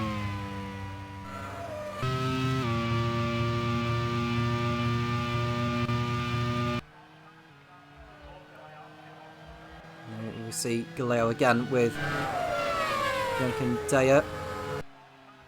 Won't go for a move there. And bad news for the Prost team, as Jean-Luc Verne, who was running in a brilliant 6th place, is going to be retiring from the event. It's the team's first double retirement, I think, since the Genai Grand Prix of Season 2 with De La Rosa and Alguersuari. But Jean-Luc Verne, with a loose wheel, pulls off the circuit, and it's the end of the day's work for the team.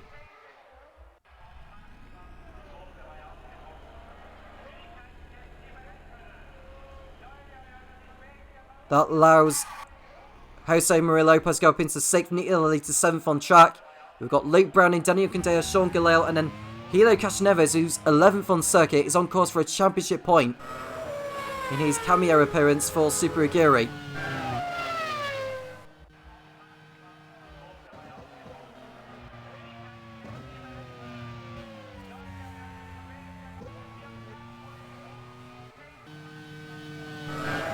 Louis Delatrez behind Kazuki Nakajima, who's recovered well after that incident with Marco Wittmann on the opening lap. But Delatrez is having the race of his life at the moment.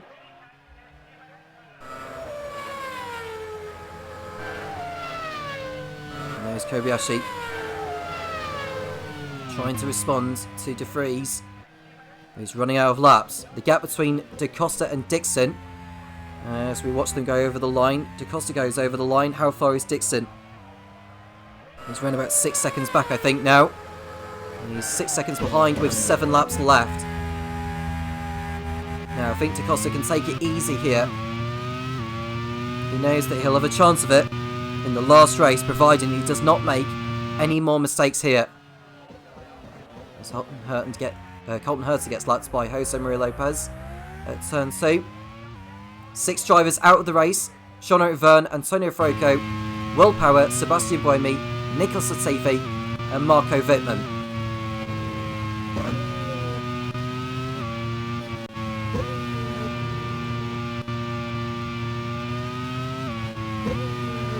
to Kobayashi, who will be up to lap. Well, it looks like a Midland ahead. He's about to lap.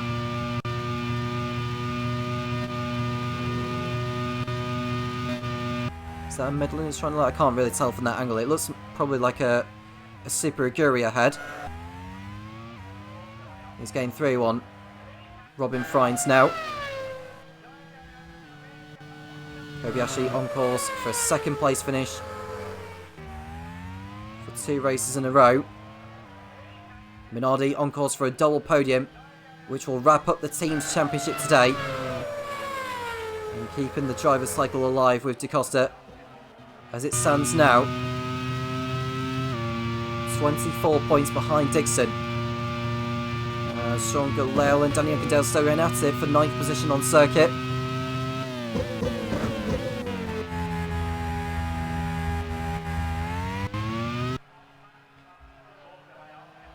There is De Vries, 5 laps away from his 3rd Grand Prix World Series victory.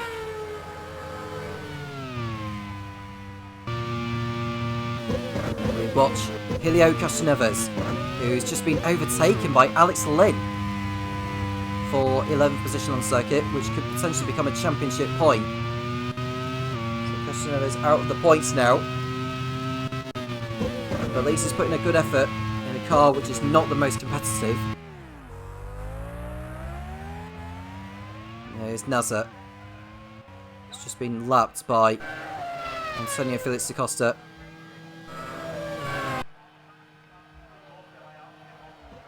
And Dixon won't be too far back now.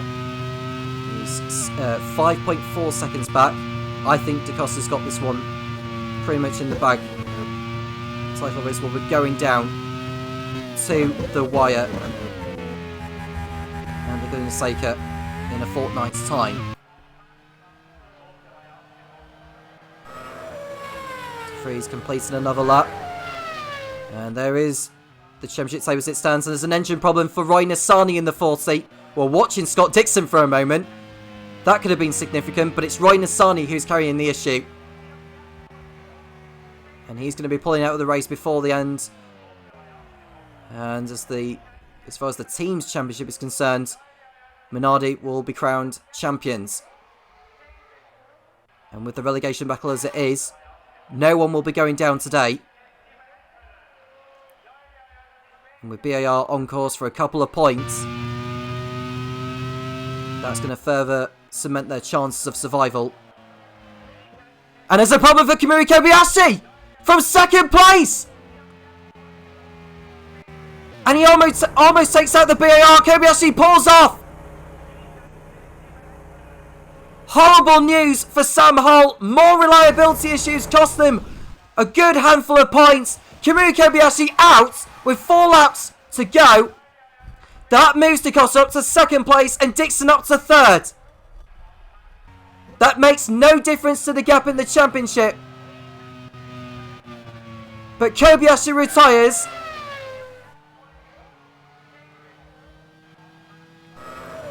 And De Vries can breathe a huge sigh of relief. He can relax easy now until the checkered flag.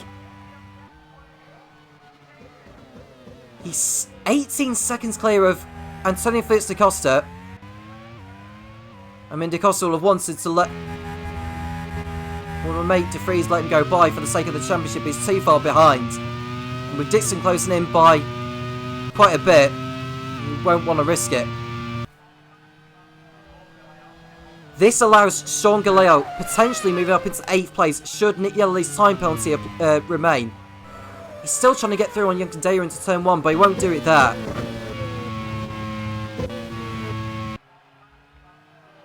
And De Vries is about to start the penultimate lap as he puts a lap on Alex Palou.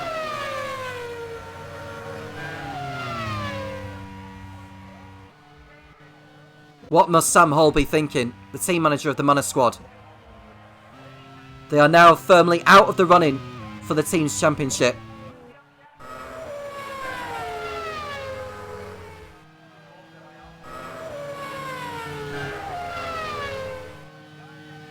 There is Scott Dixon doing all he needs to do. He won't be crowned champion today as it stands, but this result will put him on the brink. He is closing in on Da Costa. As we look at Nick de Vries, Louis Delatraz running in a fine 13th position. Hats off to him, but he's still not going to be scoring points. With the time penalty of Yellow, he'll actually move up another position to 12th. As it stands with Nick Yellowlee's time penalty, he'll be dropping to 13th. But Nick de Vries has started the final lap of the race. Antonio Felix da Costa is in second place, on the brink to clinch a Minardi 1 and 2, but he nearly takes out the Midland. In fact, they've touched. The Midland and the Minardi have touched. That could have sealed the championship for Dixon right there and then. In fact, da Costa ran into the rear of the Midland. Now, what will the stewards make on that? Because if da Costa gets penalised, in fact, Yamamoto's out. He is. Now, that is very, very significant, because if da Costa gets disqualified from the race, then Dixon is going to be crowned the Grand Prix World Series champion. Yamamoto off the circuit, and he is out of the race.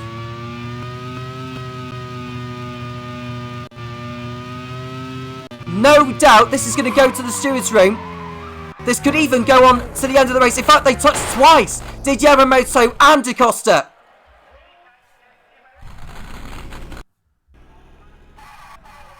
We await the verdict. Yamamoto out of the race. Da Costa could be in very, very big trouble. What will the verdict be?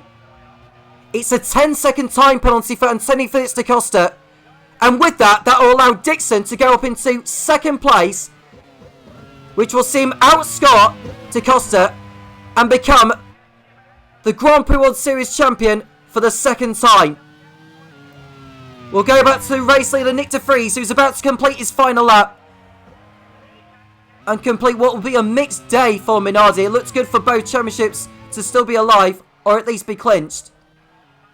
But de Vries is going to come round to win the League 1 San Carlos Grand Prix. And we await for Antonio Felix da Costa to cross over the line, because with that time penalty, that's going to see him drop to 4th place behind Pato Award. With the penalty as it is, Scott Dixon is going to come round and become the League 1 Drivers' Champion of the Grand Prix World Series. There he is. Scott Dixon is the Grand Prix World Series Champion for the second season in a row. Pato Award will be 3rd ahead of Antonio Felix da Costa with his time penalty applied. That is, however, subject to appeal. Jose Maria Lopez will be 5th. Nick Yellowleaf with his time penalty will drop back. So Luke Browning will be 6th. Danny Unkadea 7th. And Sean Galeo bags 4 important championship points for BAR. And it looks like Caston Evans stopped in the pits. But there is your race winner. It is Nick de Vries, who wins the San Carlos Grand Prix in League 1 and seals the team's championship for Minardi. Scott Dixon, by finishing 2nd, is the Grand Prix World Series champion. Pato Award 3rd, with Antonio Felix da Costa is 4th.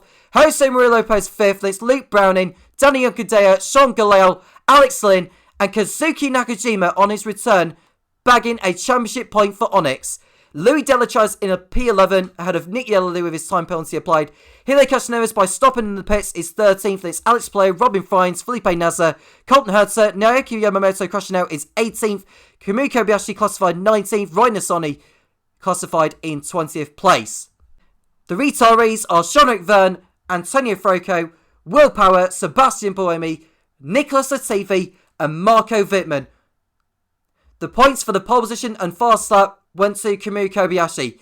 But that's not the headline story. The headline story is that incident between Antonio Felix da Costa and Naoki Yamamoto that has ultimately decided the Drivers' Championship in favour of Scott Dixon. Like I already said, it is subject to appeal. Team manager Giacomo Pagliaro will have the right to appeal that, as he did so with Nick de Vries last time out in Curitiba, that got him on the grid here in San Carlos, and that's helped him also win the race. Can he do it again? Will he again win the appeal and see Antonio Felix da Costa remain in the title fight with Scott Dixon in Laguna Seca in 2 weeks' time. We'll run down on the championship standings with Topher Smith, and before I say that, the relegation fight will also go down to the wire, but BAR are looking very good to remain in League One and condemning AGS, Midland and 40 to relegation. Let's run down on the championship standings thanks to Topher Smith, and I'll see you for the season finale in Laguna Seca. Well, drama and controversy all the way to the end. Scott Dixon takes the title in controversial circumstances, nothing of his doing, but Antonio Felix da Costa barging Yamamoto out of the way gives him a 10-second time penalty, which drops him behind the Kiwi, and that has given Scott Dixon his second Grand Prix World Series title. Of course, that is subject to appeal, and I'm sure Giacomo Pagliaro will be having words with the stewards about that one. So we'll wait to see what the outcome of any potential appeal might be, and we'll bring you that news next time out in Laguna Seca. But as it stands, Scott Dixon is the champion on 194 points. Da Costa's on 161 and drops behind that 27-point threshold that he needed to stay under to keep the title fight going to the last round. Nick De Vries, his win today puts him on 136 points. Pato Ward 4th on 110 ahead of Kamui Kobayashi on 90. Will Power 6th on 83 ahead of Buemi, Lopez, Lin and Grosjean. Grosjean still in the top 10 despite not having raced for the last few rounds. And in the team standings, it is a huge congratulations to Minardi, who have become the League One Teams champion. They are on 305 points. Simtech on 256. They can no longer catch the Italian team, regardless of what happened with Da Costa's penalty. Minardi are your champions. A huge congratulations to Giacomo Pagliaro for the season he's put together with that team. Mana are on 120 points. They would have felt like they could get a few more points out of today, but they'll be looking to secure third in the championship. They could even potentially overtake Imtech for second at the last race, but that will be a tall order with a gap of 36 points between them. Leighton House are on 198, ahead of Arrows on 165, and HRT on 98. Super Guri, the outgoing team's champions, are on 84 in 7th place. Prost on 82, Onyx on 58, and BAR on 36 rounds out of the top 10. And still at risk of demotion into League 2 for next season, AGS, Midland and 40. We'll keep an eager eye on those three teams and any other potential demotees at the last round in Laguna Seca. That will be the main focus now that the championships are decided. Well, drama and controversy is never too far away in the Grand Prix World Series, and we will wait to see if there are any potential appeals against Da Costa's penalty that could take the Drivers' Championship all the way to the last race. But the team's title is well and truly decided in favour of Minardi. Huge congratulations to them, and we are looking forward to the season finale to get Season 3 completely in the books. Until then, thank you for tuning in. I've been Topher Smith. Take care.